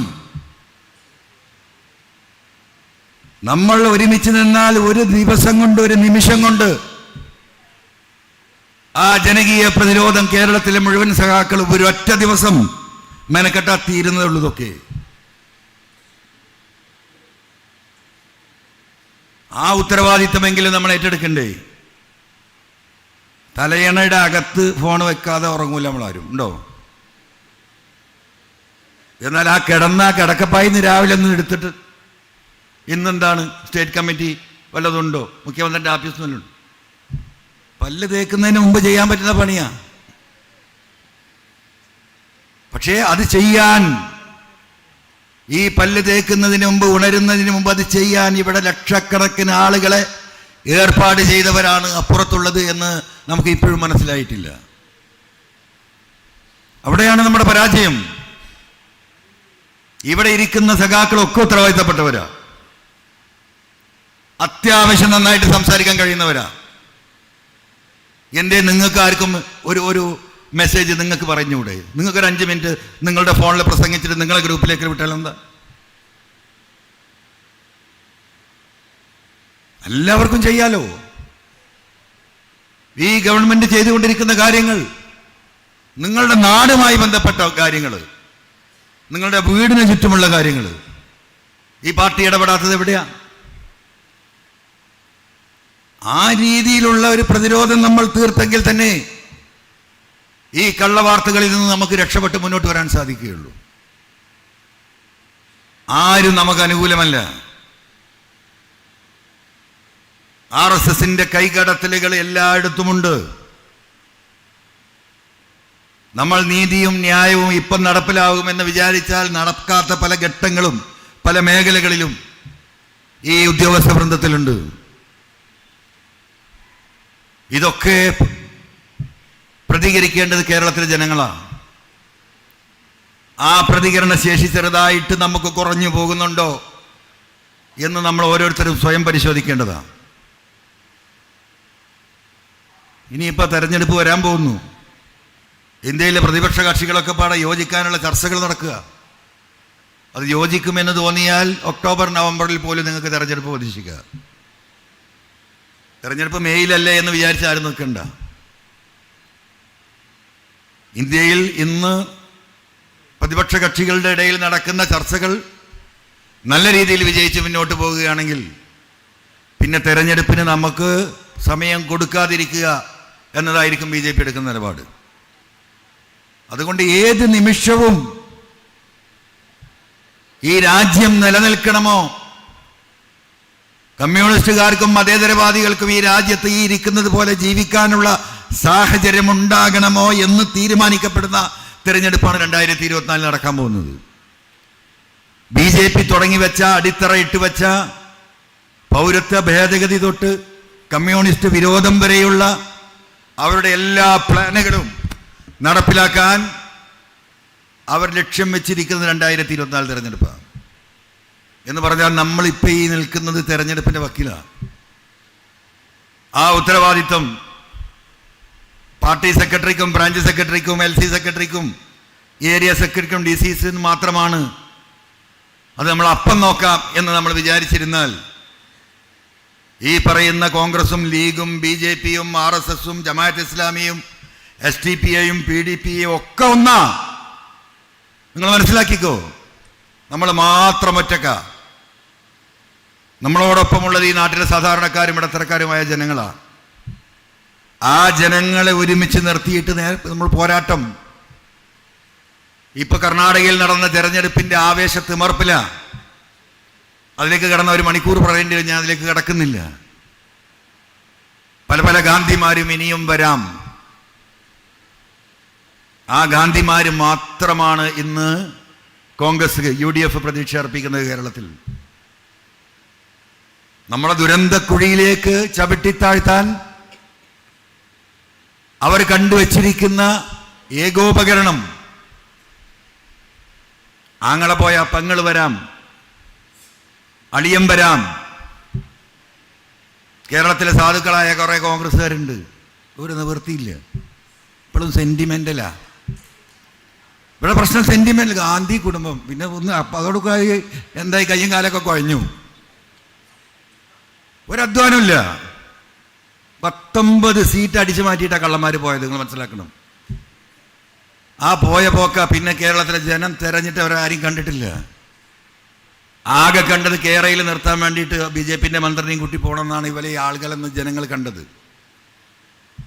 രാഹുൽ ഗാന്ധിനെ ഡിസ്ക്വാളിഫൈ ചെയ്ത് അതിനെതിരെ നടക്കുന്ന പ്രതിഷേധം ഡൽഹിയിൽ പാർട്ടി കോൺഗ്രസ് പ്ലാൻ ചെയ്തപ്പോൾ രാഹുൽ ഗാന്ധി എല്ലാ MP മാരെയും വിളിച്ചിട്ട് പറഞ്ഞു, നാളെ ആ പ്രതിഷേധത്തിൽ നിങ്ങൾ പങ്കെടുത്ത് അറസ്റ്റ് വരിക്കണം. നിങ്ങളൊക്കെ വായിച്ചതാ, ഞാൻ ഓർമ്മപ്പെടുത്തിയെന്നേ ഉള്ളൂ. സാധാരണ വിമാനത്തിലല്ലാതെ ഇവരാരും യാത്ര ചെയ്യൂല. പലരും കിട്ടിയ ട്രെയിനിന് അവിടുന്ന് കയറി അന്ന് രാത്രി തന്നെ. ട്രെയിൻ കിട്ടാത്തവർ ബസ്സിന് ബോംബേക്ക് കയറി എന്നാ പറഞ്ഞു. ഇവിടുന്ന് പോയ 19 എണ്ണത്തിൽ 3 എണ്ണം 4 എണ്ണം അവിടെ നിന്നത്. ആ രാഹുൽ ഗാന്ധിയെ പോലും സംരക്ഷിക്കാനുള്ള ധാർമ്മിക ബാധ്യത പോലും ഏറ്റെടുക്കാൻ കഴിയാത്തവർ ഈ കേരളത്തിലെ ജനങ്ങൾക്ക് വേണ്ടി ഈ രാജ്യത്തിൻ്റെ പാർലമെന്റിൽ എന്താ ചെയ്യുക കൂട്ടരെ? അത് തന്നെയല്ലേ ഇനിയും വരാനുള്ളത്. ഈ കാര്യങ്ങൾ ജനങ്ങളോട് പച്ചയായി ചർച്ച സജീവമായി തുടങ്ങേണ്ട കാലഘട്ടത്തിലാണ് നമ്മൾ നിൽക്കുന്ന. ആ സമയത്താ. അല്ലെങ്കിൽ ഈ പറഞ്ഞതുപോലെ ഒരു മുടക്കില്ലാതെ മണ്ണും ചാരി നിന്നോ പെണ്ണും കൊണ്ടുപോയി എന്ന് പണ്ട് ആൾക്കാർ പറയലുണ്ട്. അതല്ലേ കഴിഞ്ഞ പ്രാവശ്യം സംഭവിച്ചത്. ഈ പണി മുഴുവൻ എടുത്ത്, ഈ അധ്വാനം മുഴുവൻ നടത്തി, ഈ BJPക്കാരുടെ ചവിട്ടം കുത്തും മുഴുവൻ കൊണ്ട് നിരവധി രക്തസാക്ഷികൾ അതിന് ശേഷം ഉണ്ടായി. രാജ്യത്താകെ നമ്മൾ വിപ്ലവം ഉണ്ടാക്കി, എല്ലാം നമ്മൾ ചെയ്തു. അവസാനം ഓലെന്തായി? ഓല അളിയാക്കണ വന്ന എല്ലാവരും പോയി. കേരളം ഭയങ്കര പ്രബുദ്ധ കേരളം, സാംസ്കാരിക കേരളം, വിദ്യാഭ്യാസപരമായിട്ട് അങ്ങനെയെന്നൊക്കെ ഒക്കെ ശരിയാ. പക്ഷെ എന്താ പ്രശ്നം? ഈ സെന്റിമെന്റൽ. ആ സെന്റിമെന്റലിന് ഇനിയും ഈ കേരള സംസ്ഥാനത്തെ നമ്മൾ വിട്ടുകൊടുത്താൽ നമുക്ക് വേറെ എവിടുന്നും കാര്യമായിട്ട് വരാനില്ല. ഒരു 10-15 സീറ്റെങ്കിലും ഒരു വിട്ടുവീഴ്ചയ്ക്കും തയ്യാറാതെ കേരളത്തിൽ മിനിമം നേടിയെടുക്കാനുള്ള രാഷ്ട്രീയ സാഹചര്യം മണ്ണ് ഇവിടെ ഉണ്ട്. ഇപ്പൊ EMS ഇന്ന് നാട്ടിൽ ജീവിച്ചിരിപ്പുണ്ടെന്ന് സഖാക്കളാണ് മനസ്സിൽ വിചാരിച്ചാൽ മതി. ഈ യുദ്ധം നയിക്കുന്നത് EMS ആണ്, EMSന്റെ ആശയങ്ങളാണ്. ആ ആശയം എന്ന് പറയുന്നത് മതേതരത്വത്തിലും സോഷ്യലിസത്തിലും പരിപൂർണമായി ഊന്നി നിന്നുകൊണ്ടാണ്. ആ പോരാട്ടം നടത്താൻ സഖാക്കൾക്ക് ആവേശമുണ്ടാകണം, അതിന് സമയമുണ്ടാകണം.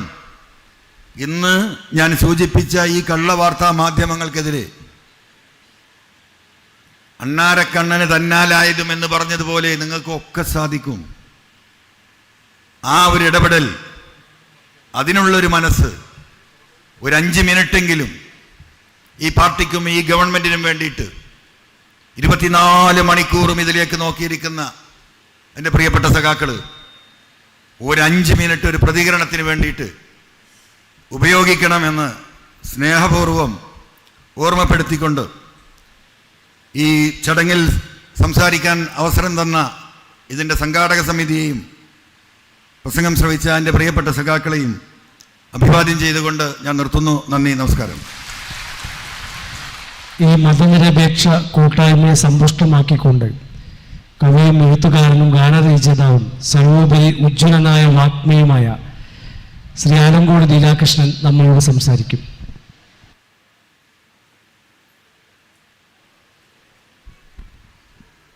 ആദരണീയനായ അധ്യക്ഷൻ, പ്രിയ സഹോദരതുല്യനായ സുഹൃത്ത് സഖാവ് EN മോഹൻദാസ്, നേരത്തെ സംസാരിച്ച അൻവർ MLA, ഈ മഹത്തായ മതനിരപേക്ഷ സായാഹ്നം ഔപചാരികമായി ഉദ്ഘാടനം ചെയ്ത ഇന്ത്യയിലെ സമുന്നതനായ കമ്മ്യൂണിസ്റ്റ് നേതാവ് CPIMൻ്റെ അഖിലേന്ത്യാ ജനറൽ സെക്രട്ടറി സഖാവ് സീതാറാം യെച്ചൂരി, പ്രിയപ്പെട്ട രാധ ചേച്ചി അടക്കം എല്ലാവർക്കും എൻ്റെ വിനീതമായ അഭിവാദ്യം.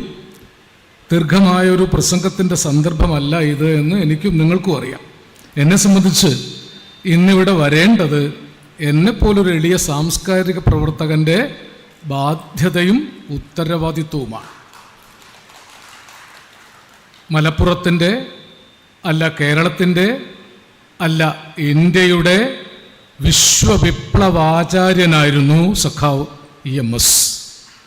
പതിതവർഗ ജനമോചനത്തിനു വേണ്ടി തൻ്റേതെല്ലാം വേണ്ടെന്ന് വെച്ച സൈദ്ധാന്തികൻ, ദാർശനികൻ, വിപ്ലവത്തിൻ്റെ പ്രയോക്താവ്, ഡയലക്റ്റിക്സ്, വൈരുദ്ധ്യാധിഷ്ഠിത ചരിത്രബോധത്തെ ഓരോ നിമിഷവും പുതുക്കിക്കൊണ്ടിരുന്ന ലോകം കണ്ട അത്യുജ്വലനായ കമ്മ്യൂണിസ്റ്റ്, മലപ്പുറം ജില്ലയിലെ അന്നത്തെ ഓണം കേറാമൂലയായ ഏലംകുളം എന്ന ഗ്രാമത്തിൽ നിന്ന് യാഥാസ്ഥിതിക പൗരോഹിത്യത്തിൻ്റെ നടുക്ക് ജനിച്ചു വളർന്നിട്ടും ഒരു നിർണായക ഘട്ടത്തിൽ താൻ ഉൾപ്പെടെയുള്ള പുരോഹിത ജന്മിത്ത വ്യവസ്ഥയെ തകർത്തെറിഞ്ഞ് ഒറ്റയ്ക്ക് ഒരു വിപ്ലവ ചരിത്രമായി തീർന്ന മഹാനായ കമ്മ്യൂണിസ്റ്റിൻ്റെ പിന്മുറക്കാരാണ് നമ്മളെന്ന് ഏത് കമ്മ്യൂണിസ്റ്റുകാരനും എപ്പോഴും അഭിമാനത്തോടു കൂടി ഓർക്കാം.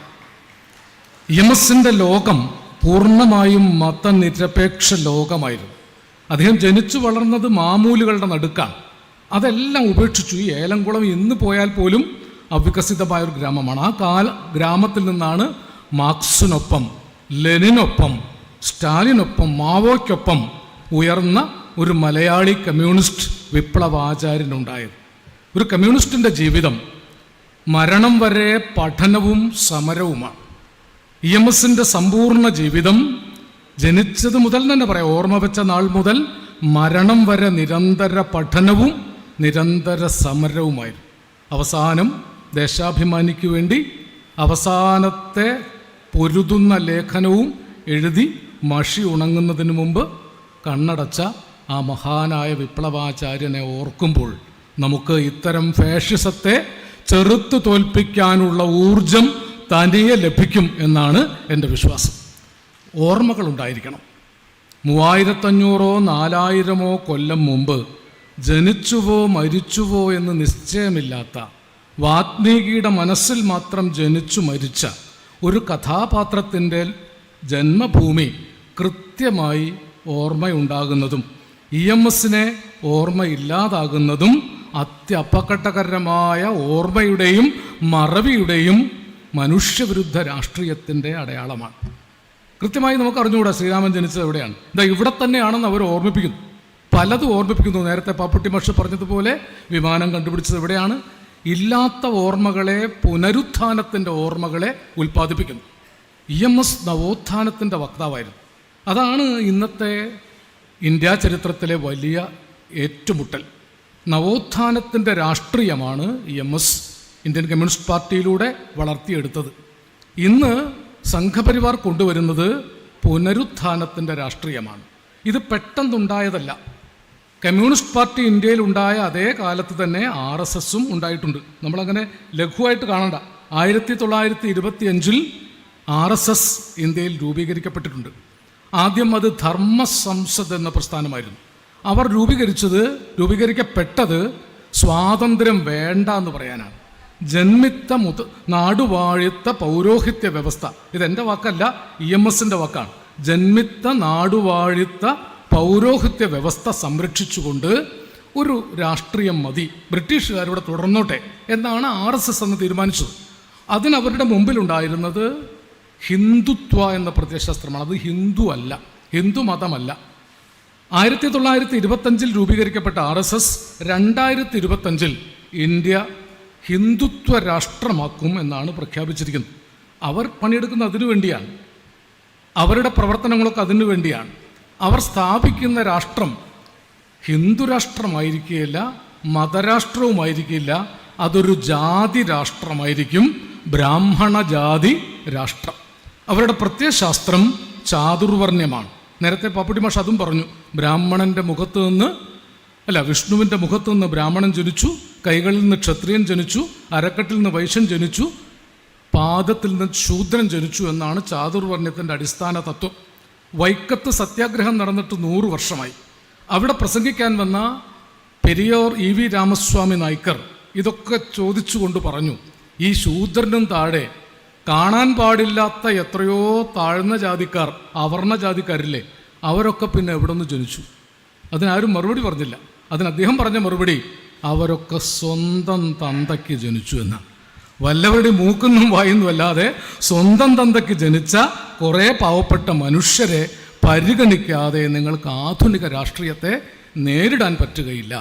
അത് വൈക്കത്തുകാരനാണ് സഖാവ് കൃഷ്ണപിള്ള. വൈക്കം സത്യാഗ്രഹത്തിൻ്റെ മുൻപിൽ കൃഷ്ണപിള്ളയുണ്ടായിരുന്നു, പെരിയോർ EV രാമസ്വാമി നായ്ക്കറുണ്ടായിരുന്നു. അന്ന് മുതൽക്ക് ഇങ്ങോട്ട് നടന്ന നിരന്തര സമരങ്ങളിൽ ഇന്ത്യൻ കമ്മ്യൂണിസ്റ്റ് പ്രസ്ഥാനം, CPIM അടക്കമുള്ള ഇന്ത്യൻ കമ്മ്യൂണിസ്റ്റ് പാർട്ടികൾ നിരന്തരം നടത്തിയ തൊഴിലാളി വർഗത്തിന് വേണ്ടിയുള്ള അനവരതമായ പോരാട്ടങ്ങളുടെ ഫലമായിട്ടാണ് കേരളം എന്ന സംസ്ഥാനം ഇന്നും മതനിരപേക്ഷ സ്ഥലമായി നിലകൊള്ളുന്നത്. പഠിച്ച പണി 18 നോക്കിയിട്ടും സംഘപരിവാറിന് കേരളത്തിൻ്റെ മതേതര മനസ്സിനെ ഒരു തരിമ്പും ഇളക്കാൻ ഇതുവരെ സാധിച്ചിട്ടില്ല. അത് ഇനിയും സാധിക്കുകയില്ല എന്ന് പ്രതിജ്ഞ എടുക്കലാണ് മലപ്പുറത്ത് EMSൻ്റെ ലോകത്തിൻ്റെ മുൻപിലുള്ള ഏറ്റവും പ്രധാനപ്പെട്ട ഉത്തരവാദിത്വം. EMSൻ്റെ ലോകം ഒരു പുതിയ മനുഷ്യ ലോകമായിരുന്നു. ഞാൻ പ്രസംഗിക്കുന്നതിനേക്കാൾ എളുപ്പം എനിക്ക് തോന്നുന്നത് EMS മരിച്ച ഉടനെ ഞാൻ ദേശാഭിമാനിയുടെ വാർഷിക പതിപ്പിൽ EMSനെ കുറിച്ചൊരു കവിത എഴുതിയിരുന്നു. അതിപ്പോൾ എനിക്ക് ഓർമ്മയുണ്ടാവുമോ എന്നറിയില്ല. അതിൻ്റെ പേര് സമരബുദ്ധൻ എന്നായിരുന്നു. കുറച്ച് വരികൾ ഓർമ്മ തോന്നുന്നിടത്തോളം ചൊല്ലാം. ചെറിയ കവിതയാണ്. പ്രഭുത തൻ സൗഖ്യമെല്ലാം ഉപേക്ഷിച്ച് പുതിയ കാലത്തെ ബുദ്ധനായി തീർന്നവൻ, പതിതവർഗ മഹാമോചനത്തിൻ്റെ ബലിനിലങ്ങളിൽ വാക്കായി ജ്വലിച്ചവൻ, യുഗചരിത്രം EMS മനുഷ്യൻ്റെ മരണമില്ലാത്ത സ്നേഹപ്രവാചകൻ, പണിയമാടങ്ങൾ പട്ടിണിക്കൂരകൾ കരള് കത്തിച്ച് കാത്ത കനൽ തരി. പ്രിയ സഖാവേ തിരിച്ചറിയുന്നു നീ രുധിരശോണ നക്ഷത്രമാകുന്നതായി. ഒരു മഹാവർഗ സഞ്ചയം നിന്നിലൂടൊരു മനുഷ്യനെപ്പോലെ ശബ്ദിപ്പതായി. മഷിയുണങ്ങാത്ത പേന മനീഷിതൻ നിശിതമാം നിലപാടുകൾ വിപ്ലവജ്വലനമായി വിശ്വചക്രവാളങ്ങളിൽ കൊടിയുയർത്തുന്ന ചിന്തതൻ ധീരത. ഒടുവിലത്തെ പോരാളി വീഴും വരെ സമരവർഗ ചരിത്രത്തിലുണ്ട് നീ. ഒടുവിലത്തെ പോരാളി വീഴും വരെ സമരവർഗ ചരിത്രത്തിലുണ്ട് നീ. അണയുകില്ല സഖാവേ മർത്യസ്നേഹ ബലിനിലങ്ങളിൽ വീണൊരാത്തിപ്പൊരി.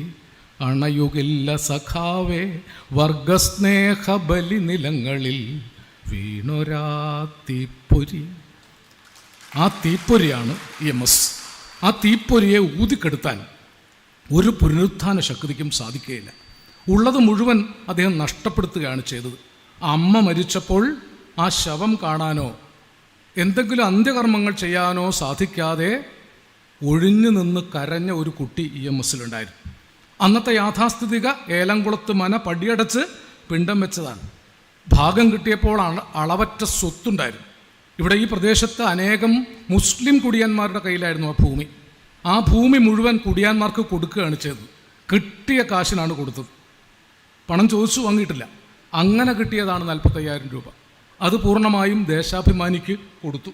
അന്ന് ദേശാഭിമാനിയിലെ ലേഖകന്മാരാരോ EMSൻ്റെ 45,000 രൂപ ദേശാഭിമാനിക്ക് ഒന്നാം വാർത്തയായിട്ട് കൊടുക്കാൻ പുറപ്പെട്ടപ്പോൾ അതിൻ്റെ മാനേജിങ് എഡിറ്ററായിരുന്ന EMS പറഞ്ഞത്, ഇതെൻ്റെ അല്ല, അതിന് പ്രാധാന്യമില്ല. പാലോറമാത പശുക്കുട്ടിയെ വിറ്റ 2 ഉറുപ്പികയ്ക്കാണ് ഈ 45,000-ത്തേക്കാൾ പ്രാധാന്യം.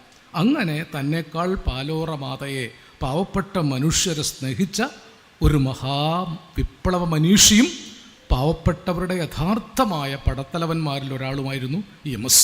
EMS അന്ന് മുതൽ മരിക്കും വരെ ചെയ്തത് ഡയലക്റ്റിക്സിലൂടെ മാറി മാറി വരുന്ന രാഷ്ട്രീയ സാഹചര്യങ്ങളെ തൊഴിലാളി വർഗത്തിന് അനുകൂലമായി വ്യാഖ്യാനിച്ച് അതിനു വേണ്ടി തൻ്റെ ബുദ്ധി മുഴുവൻ ഉപയോഗപ്പെടുത്തുകയാണ്. താൻ എഴുതിയ ലേഖനങ്ങളുടെ പ്രതിഫലം മുഴുവൻ AKG സെൻറ്ററിനാണെന്ന് അവസാനം ലോകമറിഞ്ഞത് എൻറാമിൻ്റെ ഫ്രണ്ട് ലൈനിൽ EMS എഴുതിയ ഒരു ലേഖനത്തിന് 5,000 രൂപ പ്രതിഫലം EMSന് അയച്ചു കൊടുത്തപ്പോൾ ഈ പ്രതിഫലം അയക്കേണ്ടത് എനിക്കല്ല AKG സെൻറ്ററിലേക്കാണെന്ന് അദ്ദേഹം തിരിച്ചു മറുപടി എഴുതിയതിൻ്റെ പിന്നാലെ എൻറാം അന്വേഷിച്ചപ്പോഴാണ് EMSൻ്റെ എല്ലാ റോയൽറ്റിയും AKG സെൻറ്ററിനാണ്. പരിപൂർണമായി ഉള്ളത് മുഴുവൻ തൻ്റെ വിശ്വാസത്തിനും വർഗത്തിനും വേണ്ടി സമർപ്പിച്ച ഒരാളാണ്. അപ്പം ആ മനുഷ്യൻ ഇവിടെ ജീവിച്ചിരിക്കുന്നുണ്ട്. EMSൻ്റെ ലോകം എന്നത് മലപ്പുറം ജില്ലയാണ് തുടങ്ങി വെച്ചത്. ഇന്ന് എല്ലാ ജില്ലയിലും EMSൻ്റെ ലോകമല്ല, പല പേരുകളിൽ സെമിനാറുകൾ നടക്കുന്നുണ്ട്. ഇപ്പോൾ ഞാൻ ഈയനോട് പറയായിരുന്നു, മലപ്പുറം ജില്ല തുടങ്ങി വെച്ചതാണിത്. ഇവിടെ EMSൻ്റെ ലോകം തുടങ്ങിയത് മുതൽക്ക് നിരന്തരമായ സംവാദങ്ങൾ, ലോകമെങ്ങനെ പുരോഗമനാത്മകമായി ചിന്തിക്കുന്നു എന്നതിനെക്കുറിച്ചുള്ള വലിയ ചർച്ചകൾ നടക്കുന്നുണ്ട്. ഇവിടെ ഇന്നും ഇന്നലെയുമായിട്ട് 50ഓളം മഹാപ്രതിഭകൾ അവരുടെ ചിന്തകൾ പങ്കുവച്ചു. അപ്പം ചിന്തകളെ മാറ്റുരച്ച് തീപ്പൊരി ഉണ്ടാക്കുക അല്ലാതെ നമുക്ക് കുറുക്കുവഴികളൊന്നുമില്ല. കമ്മ്യൂണിസ്റ്റുകാർക്ക് കുറുക്കുവഴികളില്ല. പഠിക്കുക, പോരാടുക, വർഗശത്രു പിന്മടങ്ങുന്നതുവരെ ഉണർന്നിരിക്കുക. അതാണ് കമ്മ്യൂണിസ്റ്റ് ഐഡിയോളജി. നമുക്ക് ശ്രാദ്ധമൂട്ടലൊന്നുമില്ല. കമ്മ്യൂണിസ്റ്റുകാരന് EMSന് വേണ്ടി ശ്രാദ്ധമൂട്ടാനൊന്നുമില്ല. EMS അവസാനിപ്പിച്ചെടുത്തു നിന്ന് ഓരോ പൊരുതുന്ന കമ്മ്യൂണിസ്റ്റുകാരനും ജ്വലിക്കുന്ന തീപ്പന്തമായി ഉണർന്നിരിക്കും. വിഷാൽ സർവൈവ്. നമ്മൾ അതിജീവിക്കും. നമ്മളെ തോൽപ്പിക്കാൻ ഒരു ഫാഷിസ്റ്റ് ശക്തിക്കും സാധിക്കുകയില്ല. ഇത് മലപ്പുറമാണ്. മലപ്പുറം ഏതോ കാലം മുതൽക്ക് മതനിരപേക്ഷ പ്രദേശമാണ്. EMS ഇവിടെയാണ് ജനിച്ചത്. തുഞ്ചത്ത് രാമാനുജൻ എഴുത്തച്ഛൻ ജനിച്ചത് ഇവിടെയാണ്. അദ്ദേഹം പച്ചമലയാള കവിയായിരുന്നു. സംസ്കൃതത്തിൽ ഇന്ത്യയിൽ തന്നെ ഉണ്ടായ ഏറ്റവും വലിയ കവികളിൽ ഒരാളായ മേൽപ്പത്തൂർ നാരായണ ഭട്ടതിരി ജനിച്ചതും മലപ്പുറം ജില്ലയിലാണ്. അറബി മലയാളത്തിൽ എഴുതി മഹാകവിയായ മോയിൻകുട്ടി വൈദ്യർ ജനിച്ചതും മലപ്പുറത്താണ്. ഇടശ്ശേരി ജനിച്ചതും ഗോവിന്ദൻ ജനിച്ചതും ഉറൂബ് ജനിച്ചതും നന്ദനാർ ജനിച്ചതും കുട്ടികൃഷ്ണമാരാർ ജനിച്ചതും കവികുലഗുരു PV കൃഷ്ണവാര്യർ ജനിച്ചതും VC ബാലകൃഷ്ണ പണിക്കർ ജനിച്ചതും എത്രയോ ആളുകൾ പൂന്താനം ജനിച്ചതും ഇവിടെയാണ്.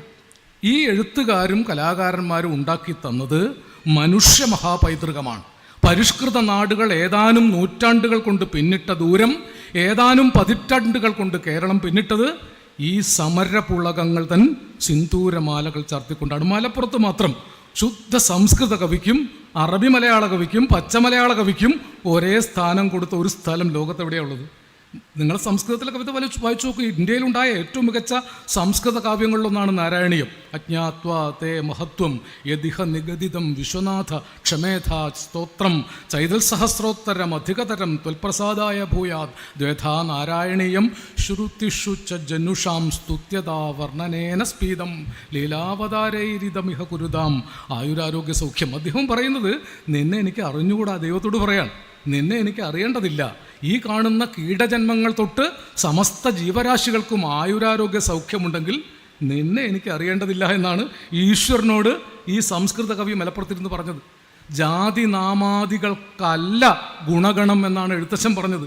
ജാതി നാമമൊന്നല്ല ഗുണത്തിൻ്റെ അടിസ്ഥാനം, മനുഷ്യത്വമാണ്. 16-ാം നൂറ്റാണ്ടിലാണ് അറബി മലയാളത്തിൽ മോയിൻകുട്ടി വൈദ്യർ വരികൾ: ഒയ്യേ എനിക്കുണ്ട് പയ്യൽ പീറായത്തിൽ ഒത്തൊരു മീത്ത് കള്ളിത്തും കൊണ്ട് ഒരുവൻ ഉറ്റൊരു വാക്ക് ഞാൻ തെറ്റിടാതെ ഹയ്യവൻ നാമത്തെ മൊയ്യും സൈനു തുജർ ആമേയൻ നാമം നസീമത്തെൻറും നാങ്കൾക്കാശയും വൻ വിശ്വാസം തന്നിൽ അരശൻ നീക്കാഹെന്നെ പിരിശത്തിൽ ചെയ്യുവാനും ആടും ദീനം വീട് കൂടുവാനും ദിവസം ആശയിൽ നീ ചെയ്യിച്ചോശ വീശി. ഇങ്ങനെ പാടിയാൽ ഇങ്ങനെ പാടിപ്പോവും. ഈ പാരമ്പര്യം ഉള്ളത് കൊണ്ടാണ് 42-ൽ ഇക്കയമു എഴുതിയ ജ് നല്ലൊരു മനുഷ്യനാകാൻ നോക്ക് എന്ന നാടകത്തിൽ അന്ന് ആദ്യമായി യാഥാസ്ഥിതിക വിലക്കുകളെ തൃണവൽഗണിച്ച് നാടകരംഗത്തേക്ക് വന്ന ആയിഷാത്ത ഇപ്പോഴും ജീവിച്ചിരിപ്പുണ്ട്. ആയിഷാത്തയുടെ നേരെ ചീറിപ്പാഞ്ഞു വന്ന ഒരു വെടിയുണ്ടയ്ക്ക് 70 വയസ്സ് കഴിഞ്ഞു. അതിനെ അതിജീവിച്ചൊരു സ്ത്രീ പോരാടിയ സ്ഥലമാണ് മലപ്പുറം. അന്ന് ആ നാടകത്തിലെ പാട്ടാണ് എല്ലാവരെ കൊണ്ടും പാടിച്ചൊരു മാപ്പിളപ്പാട്ട്. അല്ല പടച്ചൊരു ഭൂമിക്ക് തിന്നൊരു കൂട്ടരു കുത്തകയാക്കി നിർത്തി അതിനുടയതിരും നിലയുമ ഇതുവരെ കണ്ടിട്ടുകാതെ ജന്മി അകലയിരുന്നിട്ടതിൽ വിളയുന്നത് തിന്നുകയാണേ റബ്ബേ തിന്നുകയാണേ. ഇന്നത്തെ രാഷ്ട്രീയമാണെന്ന് പറഞ്ഞത് അല്ലേ? അല്ല പടച്ചൊരു ഭൂമി ഒരു കൂട്ടര് കുത്തകയാക്കി വെച്ച് ഇന്നത് ജന്മിയല്ല. ജന്മിത്വം കമ്മ്യൂണിസ്റ്റ് പാർട്ടി തകർത്തു. പക്ഷേ ആഗോള ജന്മി കോർപ്പറേറ്റ് മൂലധന ശക്തികൾ, വികസിത മുതലാളിത്തത്തിൻ്റെ കൊടും കൊള്ളകൾ ലോകം മുഴുവൻ നടത്തുന്ന കോർപ്പറേറ്റ് മുതലാളിത്ത ഭീകര ശക്തികൾ ഓരോരോ രാജ്യത്തും അവരുടെ ദല്ലാളന്മാരെ ഭരണകൂടമാക്കിക്കൊണ്ട് അവിടെ നിർബാധം ജീവിക്കാനും കൊള്ള നടത്താനും അവിടുത്തെ ജനങ്ങളെ ഹിന്ദുവാക്കി മുസൽമാനാക്കി ക്രിസ്ത്യാനിയാക്കി കണ്ടാലറിയാതാക്കി 1000 മാനവഹൃദയങ്ങളെ ആയുധപ്പുരകളാക്കി മനുഷ്യൻ തെരുവിൽ മരിക്കുകയും മതങ്ങൾ ചിരിക്കുകയും ചെയ്യുന്ന സ്ഥിതി ഉണ്ടാക്കുന്നു.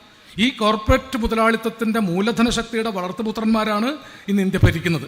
അവരെ സംബന്ധിച്ച് പ്രധാനപ്പെട്ട സ്വത്തൊക്കെ വിറ്റ് തുലക്കിയ പൊതുമേഖലാ സ്ഥാപനങ്ങൾ വിറ്റ് തുലയ്ക്കുമ്പോഴൊന്നും ഒരു ചർച്ചയും വരില്ല. അപ്പോഴേക്കും എന്തെങ്കിലും ഒരു വർഗീയ പ്രശ്നം മുന്നോട്ട് എടുത്തിടും. സന്ധ്യാചർച്ചകൾ മുഴുവൻ ഈ വർഗീയതയിൽ മാത്രമാണ്. യഥാർത്ഥ മനുഷ്യൻ്റെ പ്രശ്നം പറയുന്നില്ല. അത് പറയാൻ ഇന്ന് ഇന്ത്യയിൽ ആകെയുള്ളത് ഇന്ത്യൻ കമ്മ്യൂണിസ്റ്റ് പ്രസ്ഥാനമാണ്. അത് CPI ആയാലും CPM ആയാലും കുറച്ചൊക്കെ നക്സലൈറ്റുകളായാലും എന്ന് ഞാൻ പറയും. ഞാൻ അതിൻ്റെ കൂടെ പക്ഷത്ത് നിൽക്കുന്ന ഒരാളാണ്. ഇന്ത്യയിലെ നക്സലൈറ്റുകളൊന്നും അങ്ങനെ വെറുതെ ഭീകരവാദികളായ ആളുകളല്ല, പാവപ്പെട്ടവൻ്റെ ജീവിതത്തിന് വേണ്ടിയാണ് പോരാടിയത്. അതുകൊണ്ട് ഇന്ത്യയിൽ സോഷ്യലിസ്റ്റുകളും യഥാർത്ഥ ഗാന്ധിയന്മാർ, ഇത് എൻ്റെ സ്വപ്നമല്ല, EMS മരിക്കുന്നതിന് മുമ്പ് നടത്തിയൊരു പ്രസ്താവന, ഇന്ത്യയിലെ യഥാർത്ഥ ഗാന്ധിയന്മാരും യഥാർത്ഥ സോഷ്യലിസ്റ്റുകളും യഥാർത്ഥ കമ്മ്യൂണിസ്റ്റുകളും ഇന്ത്യയുടെ പൊതു താല്പര്യത്തിന് വേണ്ടി ഏകീകരിക്കേണ്ട സമയമായി എന്നാണ് EMSൻ്റെ അവസാന കാലത്തൊരു പ്രസ്താവന. അത് സംഭവിക്കും. ഏറ്റവും വൈകാതെ തന്നെ 2024 തെരഞ്ഞെടുപ്പിൽ ഇന്ത്യയിലെ ജനാധിപത്യ ശക്തികൾ ഏകീകരിക്കപ്പെടുക തന്നെ ചെയ്യും എന്ന് ഉറച്ചു വിശ്വസിക്കുകയാണ് ഞാൻ. ഇല്ലെങ്കിൽ 25-ൽ അവർ തീരുമാനിച്ചതുപോലെ ജാതി രാഷ്ട്രം, ബ്രാഹ്മണ രാഷ്ട്രം അവരുണ്ടാക്കും. ബ്രാഹ്മണ രാഷ്ട്രമാണ്. അവർക്ക് ദളിതരെ ചുട്ടുകൊല്ലുമ്പോൾ കൈവിറക്കില്ല. അവർ ഹിന്ദുക്കളല്ല, അവർ 3.5% വരുന്ന ഇന്ത്യയിലെ ബ്രാഹ്മണ മതങ്ങളുടെ വക്താക്കളാണ്. 2500 കൊല്ലം മുതൽക്ക് തന്നെ, ബുദ്ധൻ്റെ കാലം മുതൽക്ക് തന്നെ ബ്രാഹ്മണ ശ്രമണ സംഘടനകൾ ഇന്ത്യയിലുണ്ടായിട്ടുണ്ട്. ശ്രമണ മതങ്ങളിൽപ്പെട്ട ആളുകളാണ് ബുദ്ധൻ ദൈവത്തെക്കുറിച്ച് പറഞ്ഞിട്ടില്ല. വർദ്ധമാന മഹാവീരൻ ദൈവത്തെക്കുറിച്ച് പറഞ്ഞിട്ടില്ല. സാഖ്യകാരനായ കപിലൻ സാഖ്യം, ന്യായം, വൈശേഷികം, പൂർവമീമാംസ ഈ 4 ഷഡ്ദർശനങ്ങളുടെ 4 ദർശനങ്ങളും ഈശ്വരനെ കുറിച്ച് പറഞ്ഞിട്ടില്ല.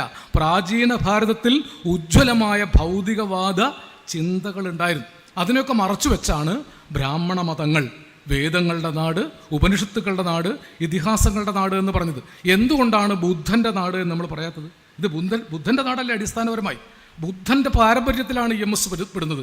സമരബുദ്ധൻ എന്ന് ഞാൻ ആ കവിതയ്ക്ക് പേരിട്ടത്. ഉപേക്ഷിച്ച ബുദ്ധനാണ് യഥാർത്ഥ കമ്മ്യൂണിസ്റ്റുകാരൻ.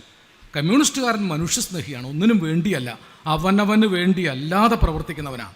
അങ്ങനെ അനേകം മനുഷ്യർ കാവുമ്പായിലും കരുവള്ളൂരിലും മുനയൻകുന്നിലും പൊന്നാനിയിലും അന്തിക്കാട്ടും പുന്നപ്രയിലും മേനാശ്ശേരിയിലും ഒള്ളതലയിലും വയലാറിലും പിടഞ്ഞു മരിച്ച അവസാനത്തെ നിമിഷം ചോരയിൽ സഖാക്കളെ മുന്നോട്ട് എന്ന് എഴുതിയതാണ് കമ്മ്യൂണിസ്റ്റ് പാർട്ടിയുടെ മാനിഫെസ്റ്റോ.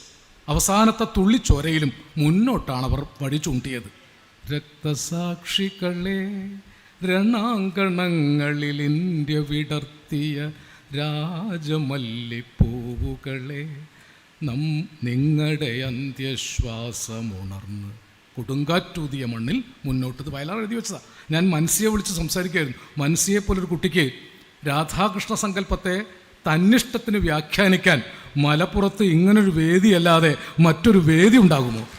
അങ്ങനെയുള്ള കലാകാരന്മാർ ഉണർന്നു വരണ്ടേ നമ്മുടെ നാട്ടിൽ?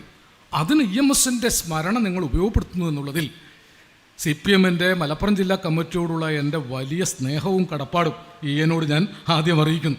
ആ സ്നേഹവും കടപ്പാടും അറിയിക്കാനാണ് ഞാൻ വന്നത്. ഇതാണ് ഞങ്ങൾ ആഗ്രഹിക്കുന്നത്. ഇവിടുത്തെ കലാകാരന്മാർ ചെറിയവരെങ്കിലും, ഇവിടെ പൊന്നാനിയല്ലേ, ഇടശ്ശേരി ഉണ്ടായിരുന്ന സ്ഥലമല്ലേ, ഇടശ്ശേരിയാണ് മതനിരപേക്ഷതയെ ആദ്യമായിട്ട് വ്യാഖ്യാനിച്ചത്. ഇസ്ലാമിലെ വൻമല. 100% ഞാനൊരാര്യക്കൂറും കുടുമയുമുള്ള ഹിന്ദു, മാപ്പിളെ നീ എന്നലവിയെങ്കിൽ തോളിൽ കൈയിട്ട് നടന്നുകൊള്ളു, കാഫിറെന്നെ വിളിച്ചുകൊള്ളു, കാതുകുത്താതെ കഴിഞ്ഞുകൊള്ളു, 100% മുസ്ലിം ധർമ്മക്കൂറും പെരുമയും വെച്ചു പോറ്റു, നമ്മൾക്ക് മുന്നോട്ട് പോയി നന്മയോ തിന്മയോ നേടാം ഒപ്പം, കൂറും പൊരുത്തവുമൊത്ത നമ്മൾ തോളിൽ കൈയിട്ടേ നടന്നുകൂടൂ. ഭരണഘടന ഉണ്ടാകുന്നതിന് മുമ്പാണ് ഈ കവിത ഉണ്ടായത് മലപ്പുറത്ത് നിന്ന്. നിങ്ങൾ ആലോചിക്കണം. അന്ന് പറഞ്ഞത് നിങ്ങൾ 100% മുസ്ലിമായി ജീവിക്കൂ, ഞാൻ 100% ഹിന്ദുവായിട്ട് ജീവിക്കാം, വേറൊരു കൂട്ടരും 100% മറ്റൊരു മതക്കാരനാവട്ടെ, ചിലർ ഒരു മതത്തിലും വിശ്വസിക്കാതെയും ജീവിക്കട്ടെ, നമ്മൾ തോളിൽ കൈയിട്ടേ നടക്കാവൂ. അതാണ് federal secular socialist sovereign republic എന്ന് നമ്മൾ പറഞ്ഞത്. ഇത് ഉണ്ടാകുന്നതിന് മുമ്പ് ഈ കവി സങ്കല്പിച്ചു. ഗോവിന്ദൻ ഇടശ്ശേരിയെക്കുറിച്ചും പൊന്നാനിക്കാരൻ്റെ മനോരാജ്യത്തെക്കുറിച്ചും, ഗോവിന്ദൻ പൊന്നാനിക്കാരൻ തന്നെയാണ്.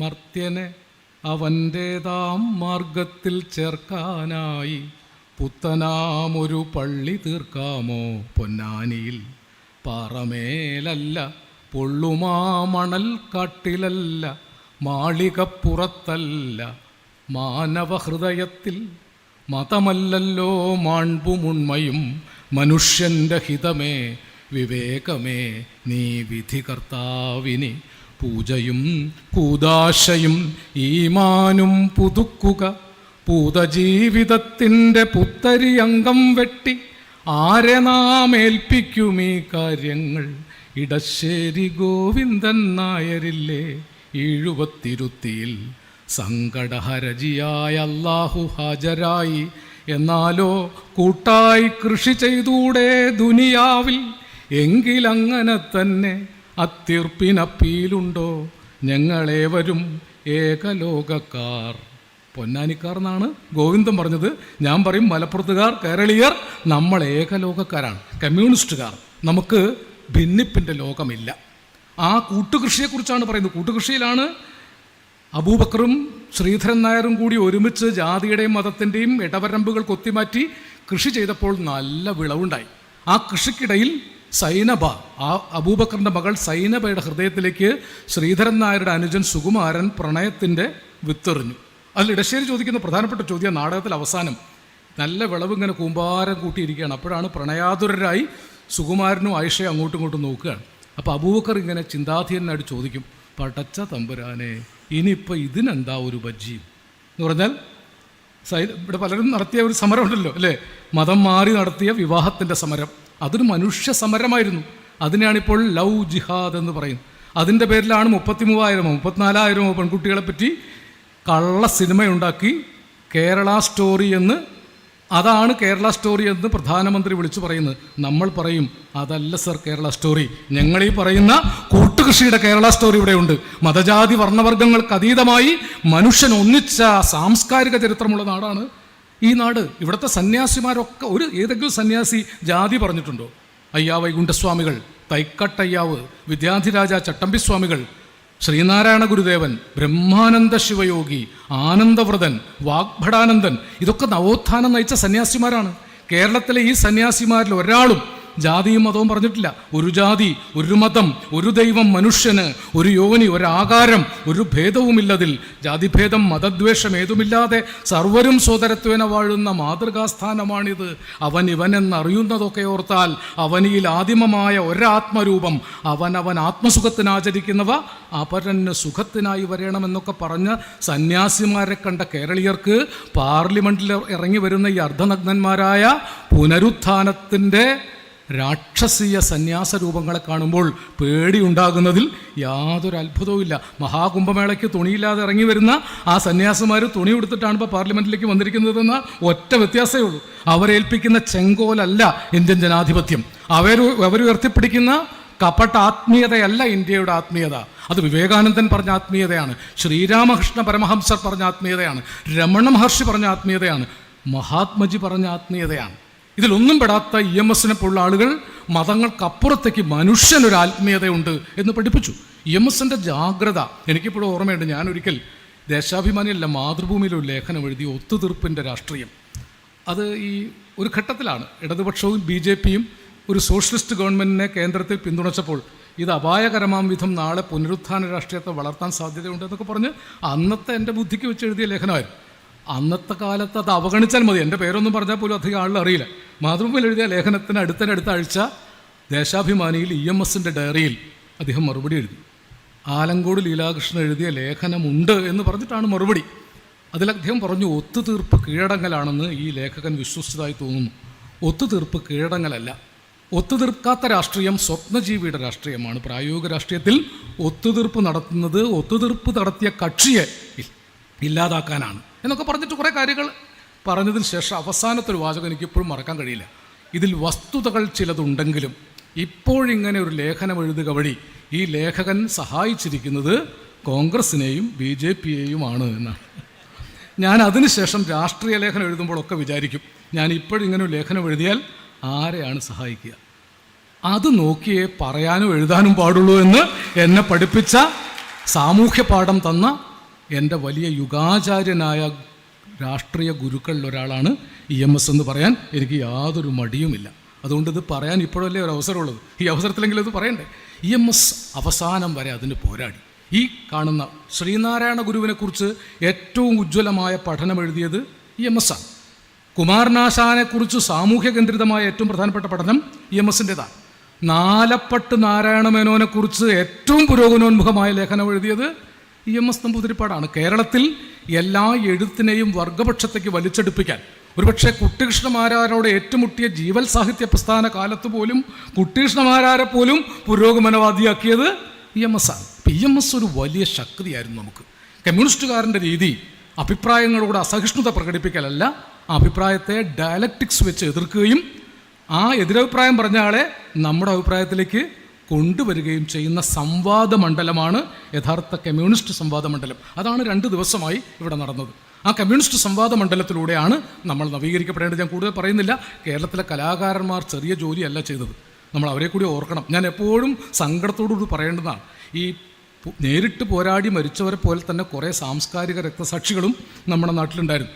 KPSC എന്ന പ്രസ്ഥാനവും കാളിദാസ കലാകേന്ദ്രവും കെടാമംഗല സദാനന്ദൻ എന്ന കാഥികനും V സാംബശിവനും ഒക്കെ സാംസ്കാരികമായി നടത്തിയ പോരാട്ടങ്ങളെ നമ്മൾ മറന്നു കളയരുത്. അതൊരു കലാകാരൻ്റെ കവിയുടെ ഒരു പക്ഷപാതം കൂടിയാണ് കേട്ടോ, സ്വാർത്ഥമാണ്.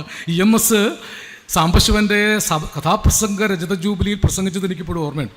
EMS പറഞ്ഞു, ഞാനും സാംബശിവനും പലപ്പോഴും കാണും.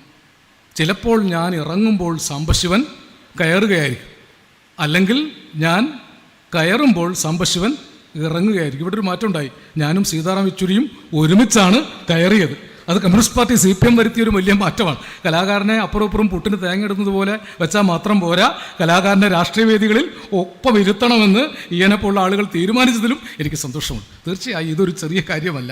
കലാകാരന്മാരെ സാംസ്കാരിക രാഷ്ട്രീയം കൂടുതൽ ജാഗ്രതയോടുകൂടി CPIM പോലുള്ള പ്രസ്ഥാനങ്ങൾ മുന്നോട്ട് വയ്ക്കണം. കാരണം ഫാഷിസ്റ്റുകൾ മുന്നോട്ട് വയ്ക്കുന്നത് സാംസ്കാരിക രാഷ്ട്രീയമാണ്. അവർ നഷ്ടപ്പെട്ടത് മുഴുവൻ കൊണ്ടുവരുന്നു. അമ്പലങ്ങളിലൊക്കെ കേന്ദ്രീകരിച്ച് നടക്കുന്ന ചില പരിപാടികൾ കാണാഞ്ഞിട്ടാണ്. മാതൃപൂജ, സ്ത്രീകളെ ആദരിക്കൽ, ഫെമിനിസം, പെണ്ണുങ്ങൾ കൂട്ടത്തോടെ താലെടുക്കാൻ പോകുക. അതല്ലേ ഈ കുലസ്ത്രീകളൊക്കെ കൂടി ശബരിമല വിഷയത്തിൽ സ്ത്രീകൾക്കെതിരെ സ്ത്രീകൾ താലമെടുത്ത് തരുന്നത് കേരളത്തിലാണ്. ഇത് ഈ പുനരുത്ഥാനത്തിൻ്റെ ആശയങ്ങളെ വീട്ടിലിരിക്കുന്നവരിലേക്ക് എത്തിക്കാൻ അവർക്ക് സാധിക്കുന്നുണ്ട്. ഞാനൊരു 30 കൊല്ലം മുമ്പ് ആ തൃപ്രയാർ വഴി പോകുമ്പോൾ അവിടെ ഒരു കുട്ടിച്ചാത്തനുണ്ടായിരുന്നു. ഒരുമാതിരിപ്പെട്ട മാനവ മര്യാദയുള്ളവരൊന്നും കുട്ടിച്ചാത്തൻ്റെ അടുത്തേക്ക് പോകില്ല. കാരണം അന്ന് പുരോഗമനവാദികൾ കത്തി നിൽക്കുന്ന കാലമാണ്. ഇപ്പോഴൊന്ന് പോയി നോക്കണം, 12 കുട്ടിച്ചാത്തന്മാരുണ്ട്. വലിയ വലിയ കമാനങ്ങളിൽ എഴുതി വെച്ചിട്ടുണ്ട് യഥാർത്ഥ കുട്ടിച്ചാത്തനിലേക്കുള്ള വഴി. ഇതിലെ ആയിരക്കണക്കിന് ആളുകളാണ് പ്രശ്നങ്ങൾ പരിഹരിക്കാൻ കുട്ടിച്ചാത്തൻ്റെ അടുത്തേക്ക് പോകുന്നത്. പ്രശ്നങ്ങൾ പരിഹരിക്കാൻ നരബലി നടത്താം എന്ന് കേരളത്തിലെ പൊതുബോധത്തിൽ 2022 നരബലി നടത്തുക മാത്രമല്ല, കൊന്നയാളുടെ മാംസം വേവിച്ച് തിന്നാൻ ഈ പ്രതിലോമ പരത നമ്മുടെ നാട്ടിൽ വർദ്ധിച്ചു വരികയാണ്. രാത്രി 10 മണി മുതൽ 11 മണി വരെ കേരളത്തിലെ എല്ലാ ചാനലുകളൊക്കെ പോയി കാണും. എല്ലാ ചാനലുകളും കാണിക്കുന്നത് ക്രിമിനൽ വാർത്തകൾ മാത്രമാണ്. ഉറങ്ങുന്നതിന് മുമ്പ് മലയാളി നിരന്തരം കേൾക്കുന്നത് EMSൻ്റെ ലോകത്തിലെ ചർച്ചയൊന്നുമല്ല, അത് നമ്മൾ കുറച്ച് പേരെ കേൾക്കുന്നുള്ളൂ. നിരന്തരം മലയാളി കണ്ടുകൊണ്ടിരിക്കുന്നത് ക്രൈം സ്റ്റോറി, FIR, കുറ്റപത്രം. ഓരോ ചാനലിലും ഞാൻ പ്രത്യേകം പറയാം, 1 മണിക്കൂർ നേരം അഖണ്ഡമായി കുറ്റകൃത്യങ്ങൾ ഇടതടവില്ലാതെ കാണിച്ചുകൊണ്ടിരിക്കുക. അപ്പോൾ ക്രിമിനലുകളായിട്ട് മലയാളികളെ മാറ്റാൻ ആസൂത്രിതമായി വികസിത മുതലാളിത്തത്തിൻ്റെ മാധ്യമ ശൃംഖലകളും പരിശ്രമിച്ചുകൊണ്ടിരിക്കുന്നു. നമ്മെ ഹിന്ദുവാക്കി, മുസൽമാനാക്കി, ക്രിസ്ത്യാനിയാക്കി മാറ്റാൻ ഈ വർഗീയ വൈതാളികന്മാരും ശ്രമിച്ചുകൊണ്ടിരിക്കുന്നു. പക്ഷെ മലപ്പുറം അതായിരുന്നില്ല. മലപ്പുറം മാത്രമല്ല, കേരളവും അതായിരുന്നില്ല. അച്ഛനും ബാപ്പയും എന്നാണ് കേട്ടിയൊരു നാടകത്തിൻ്റെ പേരിട്ടത്. ഇന്നേക്ക് 75 വർഷം മുമ്പ് ചവറയിലെ ഒരു ഓലട്ടാക്കീസിൽ യാഥാസ്ഥിതികനായ ഒരു കഥാപാത്രം, പരമമൂരാച്ചിയായ പരമുപിള്ള, നിങ്ങളെന്നെ കമ്മ്യൂണിസ്റ്റാക്കി എന്ന നാടകത്തിൻ്റെ അവസാനം അതിലെ കർഷക തൊഴിലാളിയായ മാല എന്ന തൊഴിലാളി പെണ്ണിനോട് നിൻ്റെ കയ്യിലിരിക്കുന്ന ആ കൊടിയൊന്ന് കാട്ടിയേ, ഞാനൊന്ന് പിടിച്ചു പൊന്തിക്കട്ടെ എന്ന് പറഞ്ഞ് രക്തസാക്ഷികൾ ചങ്കിലെ ചോര കൊണ്ട് നിറം പകർന്ന ആ ചെങ്കൊടിയോർത്തുയർത്തിയപ്പോൾ 10,000-കണക്കായ ആളുകൾ സ്വയം അറിയാതെ എഴുന്നേറ്റ് നിന്ന് ഇൻകുലാബ് സിന്ദാബാദ് എന്ന് വിളിച്ചതും കേരളത്തിൻ്റെ സാംസ്കാരിക ചരിത്രത്തിൻ്റെ ഭാഗമാണ്. ഞാനൊരു സങ്കടം കൊണ്ട് പറഞ്ഞു എന്നേ ഉള്ളൂ. ഞാൻ അവസാനം KPSC ജോർജിനെ കാണുമ്പോൾ, ജോർജ് തൊണ്ടയ്ക്ക് അസുഖം ബാധിച്ച് ചികിത്സ കഴിഞ്ഞ് വന്നിരിക്കുക. ഓൾഡ് ഈസ് ഗോൾഡ് എന്നൊരു പരിപാടിയുണ്ട്. അപ്പോൾ ആളുകൾ ആദരിച്ച ചടങ്ങിൽ ഞാനും ഉണ്ടായിരുന്നു. ആദരിച്ച് കഴിഞ്ഞപ്പോൾ ആളുകൾ പറഞ്ഞു, ജോർജേട്ടാ പാട്ട് പാടണം എന്ന് പറഞ്ഞു. അപ്പോൾ ജോർജേട്ടൻ എഴുന്നേറ്റ് നിന്ന് പാടിയ ഒരു പാട്ട് ഞാൻ ഇവിടെ നിൽക്കുമ്പോൾ ഓർക്കുന്നുണ്ട്, മരിക്കുന്നത് വരെ മറക്കില്ല. കടലിൽ നിന്നൊരു കുമ്പിൾ വെള്ളവുമായി കരിമുകിൽ മാനത്തു വന്നു, മിഴിനട്ടു നിന്നൊരു പാടത്തിൻ മാറിൽ അഴകുറ്റ സ്വപ്നങ്ങൾ പൂത്തു, ഒരു കൊടുങ്കാറ്റിൻ്റെ കൈകളിൽ തട്ടി കരിമുകിലെങ്ങോ പറന്നു, ഒരു കൊടുങ്കാറ്റിൻ്റെ കൈകളിൽ തട്ടി കരിമുകിലെങ്ങോ പറന്നു, അവളുടെ വാർമുടി കെട്ടിൽ നിന്നൂർന്നു മഴവില്ലിൻ തേന്മലർവാനിൽ, മാരിവില്ലിൻ തേന്മലരെ മാഞ്ഞു പോകയോ, മാഞ്ഞു പോകയോ. അതൊരു ഇന്ത്യൻ സാഹചര്യമാണ്. ഹിന്ദുവും മുസൽമാനും ക്രിസ്ത്യനും ശിഖനും പാർസിയും ബുദ്ധനും ജൈനനും ഈ 7 ചേർന്നാൽ ഒരു മാരിവിൽ സംസ്കൃതി, മഴവിൽ സംസ്കൃതി ഉണ്ടാവും. ശാസ്ത്രം പറയുന്നു 7 ചേർന്നാൽ ഒന്നാണെന്ന്. അതായിരുന്നു ഇന്ത്യയുടെ സംസ്കാരം. നാനാത്വത്തിലെ ഏകത്വമുണ്ടായിരുന്ന ഇന്ത്യ ഒരു കാലത്തും ഒരു മതത്തിൻ്റെ രാഷ്ട്രമായിരുന്നിട്ടില്ല. ഇന്ത്യ ഒരു കാലത്തും ഒരു ജാതിയുടെ രാഷ്ട്രമായിരുന്നിട്ടില്ല. ഇന്ത്യയിലെ മഹാന്മാരായ മുഗള ചക്രവർത്തിമാർ ഇന്ത്യൻ ഉപനിഷത്തുക്കളിൽ നിന്ന് 52 ഉപനിഷത്തുക്കൾ പേർഷ്യൻ ഭാഷയിലേക്ക് പരിഭാഷപ്പെടുത്തിയ ദാരാഷുക്കോവിൻ്റെ ചരിത്രം കൂടിയാണ് ഫാഷിസ്റ്റ് ഭരണകൂടം മായ്ച്ചു കളയുന്നത്. ഇത് മായ്ച്ചു കളഞ്ഞുകൊണ്ടിരിക്കുമ്പോൾ നിശബ്ദരായി ഇരിക്കാൻ എങ്ങനെ കഴിയുന്നു എന്നതാണ് നമ്മുടെയൊക്കെ പ്രശ്നം. അങ്ങനെ പ്രതികരിക്കാൻ ഇന്ന് കമ്മ്യൂണിസ്റ്റ് പാർട്ടികൾ മാത്രമേ ഉള്ളൂ. വിശേഷിച്ചും CPM കേരളത്തിൽ നിരന്തരം നടത്തിക്കൊണ്ടിരിക്കുന്ന ഈ സാംസ്കാരിക ബോധവൽക്കരണ പരിശ്രമങ്ങൾ, അത് നാളെ വോട്ടിന് വേണ്ടിയല്ല ഈ 2 ദിവസം ഇത്രയും വലിയ ചർച്ചകൾ നടത്തിയത്. ജനങ്ങളെ സാംസ്കാരികമായി സജ്ജരാക്കാൻ വേണ്ടിയാണ്. ഈ ഫാഷിസ്റ്റ് സർവാധിപത്യം ഉണ്ടാക്കിയെടുക്കുന്ന നുണക്കഥകൾ, ഗീബൽസ്യൻ തന്ത്രങ്ങൾ, അത് വളരെ ആസൂത്രിതമായി തന്നെ ചെയ്യുകയാണ്. കാരണം ഭഗവത്ഗീതയാണ് ഇന്ത്യയുടെ ഗ്രന്ഥമെന്ന് പാർലമെൻറ്റിൽ അവർ ഉയർത്തി കാണിച്ചത് വെറുതെ അല്ല. അവർക്ക് ഭഗവത്ഗീതയിലൊരു ഹാൻഡുണ്ട്. പണ്ട് വയലാർ രാമവർമ്മ ഒരു സിനിമ പാട്ടിൽ ഒരു CID വേഷം മാറി നടക്കുമ്പോൾ പാടുന്നൊരു പാട്ടാണ്. CIDക്ക് വേഷം മാറിയ ഏത് പാട്ടും പാടാം. വൈ ദിസ് കൊലവറി കൊലവറി ഡിന്ന് പാടാം. 1-ാം വട്ടം കണ്ടപ്പോൾ പെണ്ണിന് കിണ്ടാണ്ടെന്ന് പാടാം. അത് സിനിമ പാട്ടാണ്. അത് എഴുതിയത് എൻ്റെ ഒരു സുഹൃത്താണ്. അപ്പം ഞാൻ എൻ്റെ മലയാള ഭാഷ വെച്ച് എനിക്ക് കിണ്ടാണ്ടം എന്ന വാക്കിൻ്റെ അർത്ഥം കിട്ടിയില്ല. അപ്പം മണമ്പൂരിനോട് ചോദിച്ചാൽ അറിയാം, കിണ്ടാണ്ടം എന്ന് മലയാളത്തിലൊരു വാക്കില്ല. അപ്പോൾ ഞാൻ അദ്ദേഹത്തോട് ചോദിച്ചു, ഇത് എന്താണ് ഈ കിണ്ടാണ്ടം എന്ന വാക്കിൻ്റെ അർത്ഥം? അദ്ദേഹം എന്നോട് പറഞ്ഞത്, കേൾക്കുമ്പോൾ നിങ്ങൾക്ക് എന്താണോ തോന്നുന്നത് അതാണ് അതിൻ്റെ അർത്ഥമെന്നാണ്. അങ്ങനെ പാട്ട് എഴുതാൻ സ്വാതന്ത്ര്യമുള്ള സ്ഥലത്ത് നിന്ന് വയലാർ എഴുതിയത്, ഈശ്വരൻ ഹിന്ദുവല്ല, ഇസ്ലാമല്ല, ക്രിസ്ത്യാനിയല്ല, ഇന്ദ്രനും ചന്ദ്രനുമല്ല, വെള്ളപൂശിയ ശവക്കല്ലറയിലെ വെളിച്ചപ്പാടുകളെ നിങ്ങൾ ആശ്രമങ്ങൾ തീർത്തു, അമ്പലങ്ങൾ തീർത്തു, 1000 പൊയ്മുഖങ്ങൾ തീർത്തു. ഈശ്വരന് 1000 പൊയ്മുഖങ്ങൾ തീർത്തു. അവസാനത്തെ വരി കൂടി വീട്ടിൽ പോയിട്ടൊന്ന് ആലോചിക്കണം. കാവി ചുറ്റിയ സന്ധ്യയ്ക്കു പിന്നിലെ കറുത്ത വാവുകളെ. സിനിമ പാട്ട് ഇങ്ങനെ കേട്ട് പോയിട്ടുണ്ടാവും. കാവി ചുറ്റിയ സന്ധ്യയ്ക്ക് പിന്നിലെ കറുത്ത വാവുകളെ നിങ്ങൾ ഭാരത വേദാന്തം, അദ്വൈത വേദാന്തം ഭഗവത്ഗീത കൊണ്ട് മറച്ചു. ബ്രാഹ്മണ മതത്തിൻ്റെ ആയുധമാണ് ഭഗവത്ഗീത. അതുകൊണ്ട് യഥാർത്ഥ ഇന്ത്യൻ മനസ്സിനെ മറച്ചു വെച്ചു. എൻ്റെ നാട്ടിലൊരു പുരോഗമനവാദിയായ നമ്പൂതിരി പാടത്തൊക്കെ പോയി പണിക്കാരോടൊക്കെ ചോദിക്കും, സുഖമല്ലേ എന്നൊക്കെ ചോദിക്കും. ഒരിക്കൽ കോരൻ കിളച്ചോണ്ട് വെക്കുമ്പോൾ കോരൻ്റെ അടുത്ത് പോയി, കോരാ നീ ഭഗവത്ഗീത വായിച്ചിട്ടുണ്ടോ എന്ന് ചോദിച്ചു. കോരൻ സ്കൂളിൽ പോയിട്ടില്ല, പിന്നെ അല്ലേ ഭഗവത്ഗീത വായിക്കും. അപ്പോൾ കോരനോട് നമ്പൂതിരി പറഞ്ഞു, ഭഗവത്ഗീതയൊക്കെ വായിക്കണം, ഞാൻ കുറേശ്ശെയായിട്ട് നിനക്ക് പഠിപ്പിച്ചു തരാമെന്ന് പറഞ്ഞ് അദ്ദേഹം വ്യാഖ്യാനിച്ചു കൊടുത്തൊരു ശ്ലോകം, കർമ്മണ്യേ വാ അധികാരസ്ഥേ മാ ഫലേഷു കഥാചനാണ്.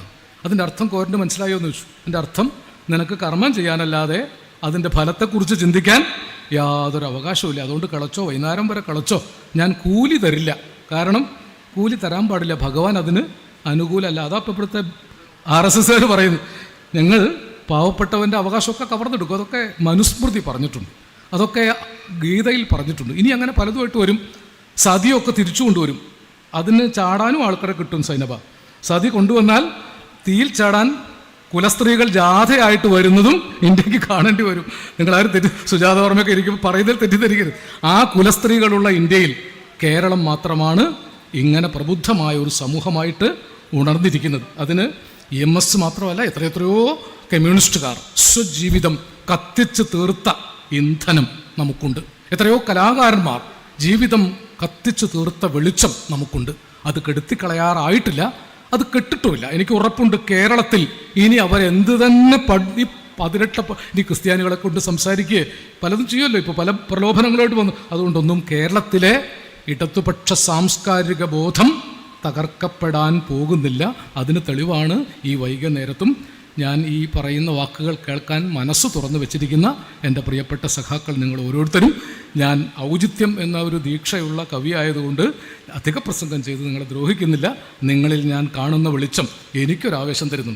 എന്നെപ്പോൾ ആളുകൾ ഇവിടെയൊക്കെ വരുന്നത് എനിക്ക് വലിയ സന്തോഷമുണ്ട്. കമ്മ്യൂണിസ്റ്റ് CPM ചെയ്ത ഈ വലിയ സേവനം എനിക്കൊരാവേശം തന്നു. ഇവിടെ വന്നപ്പോൾ ഞാനല്ല തിരിച്ചു പോകുന്നത്. ഈ വലിയ ആവേശം നിങ്ങളിൽ നിന്ന് കിട്ടിയതാണ്. തീർച്ചയായും വയലാറിലേക്ക് തന്നെ വരാം. വയലാറിൻ്റെ വരികളിൽ നിങ്ങൾ അഭിവാദ്യം ചെയ്യാം.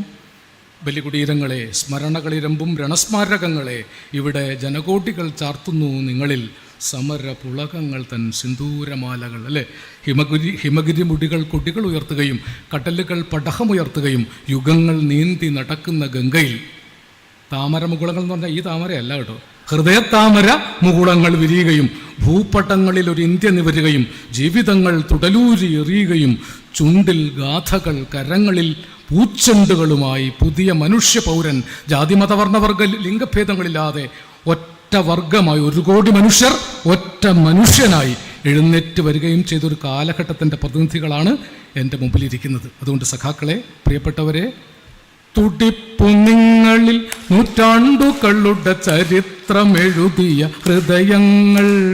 തുടിപ്പു നിങ്ങളിൽ നൂറ്റാണ്ടുകളുടെ ചരിത്രമെഴുതിയ ഹൃദയങ്ങൾ. കൊളുത്തി നിങ്ങൾ തലമുറ തോറും കെടാത്ത കൈത്തിരി നാളങ്ങൾ. കൊളുത്തി നിങ്ങൾ തലമുറ തോറും കെടാത്ത കൈത്തിരി നാളങ്ങൾ. നിങ്ങൾ നിന്ന സമരാങ്കണ ഭൂവിൽ നിന്നണിഞ്ഞ കവചങ്ങളുമായി, നിങ്ങൾ നിന്ന സമരാങ്കണ ഭൂവിൽ നിന്നണിഞ്ഞ കവചങ്ങളുമായി വന്നു ഞങ്ങൾ മലനാട്ടിലെ മണ്ണിൽ നിന്നിതാ പുതിയ. അത് പൂരിപ്പിക്കേണ്ടത് നിങ്ങളാണ്. കലാകാരന്മാർ ആ കൊടിയുടെ അടുത്ത് വരെ നിങ്ങളെ കൊണ്ടെത്തിക്കും. അത്രയും സ്വാതന്ത്ര്യം മതി. ബാക്കി എടുത്തു നടന്നോളും ജനങ്ങൾ. കേരളത്തിൽ മാനികൾ എടുത്തു നടന്ന ഹൃദയച്ചെഞ്ചോരയിൽ ഉയർത്തപ്പെട്ട ആ കൊടികൾ താഴ്ത്തപ്പെടുകയില്ല എന്ന് EMSന്റെ സ്മരണയെ മുൻനിർത്തിക്കൊണ്ട് അഭിമാനപൂർവ്വം പറഞ്ഞു വെച്ചുകൊണ്ട് എൻ്റെ വാക്കുകൾ അവസാനിപ്പിക്കുന്നു. മനോഹരമായ വാഗ്ദാനങ്ങളാൽ ഈ സാംസ്കാരിക മതനിരപേക്ഷ സായാഹ്നത്തെ സമ്പന്നമാക്കിയ, പ്രോജ്വലമാക്കിയ കവി ആലങ്കോട് ലീലാകൃഷ്ണന് 1000 നന്ദി. EMSന്റെ ലോകം ദേശീയ സെമിനാറിൻ്റെ സമാപന സമ്മേളനമായ ഈ മതനിരപേക്ഷ സായാഹ്നത്തിൽ ഉപസംഹാര പ്രസംഗം നടത്തുന്നതിനായി CPIM മലപ്പുറം ജില്ലാ സെക്രട്ടറി സഖാവ് EN മോഹൻദാസാണ്. സഖാവിനെ ഏറെ ആദരപൂർവ്വം ക്ഷണിക്കുന്നു. പ്രിയമുള്ളവരെ, ഒരു പ്രസംഗമില്ല. വേദിയിലുള്ള നമ്മുടെ കേരളത്തിൻ്റെ മലപ്പുറത്തിൻ്റെ അഭിമാനമായ സാംസ്കാരിക നായകൻ ആലങ്കോട് ലീലാകൃഷ്ണൻ, EMSൻ്റെ പ്രിയപുത്രി സഖാവ് EM രാധേച്ചി, എൻ്റെ പ്രിയപ്പെട്ട സഹപ്രവർത്തക സഖാവ് PK സൈനബ, സഖാവ് VP അനിൽ, KP സുമതി, അബ്ദുള്ള നവാസ്, പ്രിയപ്പെട്ട സഖാക്കളെ, സഹോദരി സഹോദരന്മാർ, സഖാവ് EMSൻ്റെ സ്മരണാർത്ഥം കഴിഞ്ഞ കാൽനൂറ്റാണ്ടായി സംഘടിപ്പിച്ചു വരുന്ന EMSൻ്റെ ലോകം ദേശീയ സെമിനാർ അതിൻ്റെ 25ാമത് പതിപ്പ് ഇവിടെ പൂർണ്ണമാവുകയാണ്. മലപ്പുറത്തിൻ്റെ മണ്ണിൽ ഏറെ ശ്രദ്ധേയമായ രൂപത്തിൽ ഈ സെമിനാർ സംഘടിപ്പിക്കാൻ ഈ സെമിനാറിൻ്റെ സംഘാടക സമിതിക്ക് കഴിഞ്ഞു എന്നുള്ളത് ഏറെ സന്തോഷത്തോടെ ഞാൻ പങ്കുവെക്കുകയാണ്. ഈ സെമിനാറിൻ്റെ വിജയത്തിനു വേണ്ടി വിശ്രമരഹിതമായി പ്രവർത്തിച്ച, എല്ലാ പ്രവർത്തനങ്ങൾക്കും നേതൃത്വം കൊടുത്ത മലപ്പുറത്തെ CPIMൻ്റെ ഏരിയ കമ്മിറ്റിക്ക് കീഴിലെ 9 ലോക്കൽ കമ്മിറ്റികൾ, 140 ബ്രാഞ്ചുകൾ, അതിലെ അംഗങ്ങളും പ്രവർത്തകരും, അതുപോലെ തന്നെ മലപ്പുറത്തെ വർഗ ബഹുജന സംഘടനകൾ, സർവീസ് സംഘടനകൾ, അതിൻ്റെ നേതാക്കന്മാരും പ്രവർത്തകരുമെല്ലാം അവരുടെ വിശ്രമരഹിതമായ പ്രവർത്തനത്തിൻ്റെ ഭാഗമായി ഏറ്റവും മികച്ച രീതിയിൽ പഴുതുകളില്ലാതെ 2000-ലധികം പേർ പങ്കെടുത്തുകൊണ്ടുള്ള വലിയൊരു കൂട്ടായ്മയാണ് ഇന്നലെയും ഇന്നുമായി ഇവിടെ നടന്നത്. അത്തരം മഹത്തായ ഒരു കൂട്ടായ്മ കഴിഞ്ഞ 25 കൊല്ലത്തെ ഇതുവരെയുള്ള സെമിനാറിൻ്റെ സംഘാടനങ്ങളിൽ ഏറ്റവും മികവേറിയ സെമിനാറിനാണ് ഇവിടെ ഈ സെമിനാറാണ് ഇവിടെ അവസാനിക്കാൻ പോകുന്നത്. ഇതിനെ സഹായിച്ച, ഈ സെമിനാർ വൻ വിജയമാക്കി തീർക്കുന്നതിന് വേണ്ടി എല്ലാ പ്രവർത്തനങ്ങളിലും സഹകരിച്ച എൻ്റെ പ്രിയപ്പെട്ട സഖാക്കളെ അഭിവാദ്യം ചെയ്യാനാണ് ഈ അവസരത്തിൽ ഉദ്ദേശിക്കുന്നത്. എല്ലാവരെയും, ഓരോരുത്തരെയായി ഞാൻ പേരെടുത്ത് പറയുന്നില്ല, എല്ലാവരെയും, പ്രത്യേകിച്ച് ഈ സെമിനാറിൽ കഴിഞ്ഞ 2 ദിവസമായി വളണ്ടിയർമാരായി പ്രവർത്തിച്ച SFIയുടെ കൊച്ചനിയത്തിമാരെ പ്രത്യേകമായി അഭിവാദ്യം ചെയ്യുന്നു. എല്ലാവർക്കും അഭിവാദ്യങ്ങൾ നേർന്നുകൊണ്ട് നിർത്തുന്നു. നന്ദി, നമസ്കാരം. EMSന്റെ ലോകം ദേശീയ സെമിനാർ 25ാമത് ദേശീയ സെമിനാറിൻ്റെ തിരശ്ശീല വീഴുകയാണ്. 2 ദിവസമായി ഇവിടെ നടന്ന ചിന്തകളും ചർച്ചകളും പഠനങ്ങളും എല്ലാം ഭാവി പ്രവർത്തനങ്ങൾക്ക് ഊർജ്ജദായകമാണെന്ന പ്രതീക്ഷയോടെ, ചാരിതാർത്ഥ്യത്തോടെ ഈ സെമിനാറിനെ നന്ദി പറയുന്നതിന് വേണ്ടി സഖാവ് KP ഫൈസലിനെ ക്ഷണിക്കുന്നു. പ്രിയമുള്ളവരെ, 25ാമത് EMSന്റെ ലോകം ദേശീയ സെമിനാർ ഇവിടെ അവസാനിക്കുകയാണ്. അതിൻ്റെ സമാപന യോഗം മതനിരപേക്ഷ സായാഹ്നം. ഈ സായാഹ്നം വരും പുലരികളും മതനിരപേക്ഷതയുടെയാണെന്ന് നമ്മോട് പറഞ്ഞ, നമുക്ക് മുൻപിൽ അവതരിപ്പിച്ച പ്രിയങ്കരനായ ഉദ്ഘാടകൻ സഖാവ് സീതാറാം യെച്ചൂരി, അദ്ദേഹത്തിന് ഈ സംഘാടക സമിതിയുടെ പേരിൽ നന്ദി രേഖപ്പെടുത്തുകയാണ്. അതോടൊപ്പം ഈ വേദിയിൽ അധ്യക്ഷത വഹിച്ച നമ്മുടെ പ്രിയങ്കരനായ ഈ സംഘാടക സമിതിയുടെ ചെയർമാനും പാർട്ടിയുടെ ജില്ലാ സെക്രട്ടറിയുമായ സഖാവ് EN മോഹൻദാസ്, അതോടൊപ്പം നമ്മോട് സംവദിച്ച നമ്മുടെ കടുന്നലുകളുടെ രാജാവെന്നറിയപ്പെടുന്ന സഖാവ് PV അൻവർ MLA, അതോടൊപ്പം ഏറ്റവും അവസാനം വളരെ നന്നായി നമ്മുടെ ചിന്തകളിലേക്ക് കവിതകളും മറ്റും ഇണചേർത്ത് ഈ കേരളത്തിൻ്റെ മതനിരപേക്ഷ പാരമ്പര്യം, നമ്മുടെ മലപ്പുറത്തിൻ്റെ മതനിരപേക്ഷ പാരമ്പര്യം ഉയർത്തിക്കാണിച്ചുകൊണ്ട് നമ്മോട് സംബന്ധിച്ച പ്രിയങ്കരനായ കവി ആലങ്കോട് ലീലാകൃഷ്ണൻ എന്നിവർക്ക് ഈ സംഘാടക സമിതിയുടെ പേരിൽ നന്ദി രേഖപ്പെടുത്തുന്നു. അതോടൊപ്പം ഇതിനോടുകൂടി സഹകരിച്ച ഈ പരിപാടിക്കകത്ത് മുഴുവൻ സമയവും പങ്കെടുത്ത മുഴുവൻ ആളുകൾക്കും ഈ സംഘാടക സമിതിയുടെ നന്ദി രേഖപ്പെടുത്തിക്കൊണ്ട് ഞാൻ വാക്കുകൾ അവസാനിപ്പിക്കുന്നു. അഭിവാദ്യം. മറ്റൊരു ഒത്തുചേരലിനായി നമുക്ക് പിരിയാം. എല്ലാവർക്കും അഭിവാദ്യങ്ങൾ. ഈ പരിപാടി അവസാനിപ്പിച്ചിരിക്കുന്നു.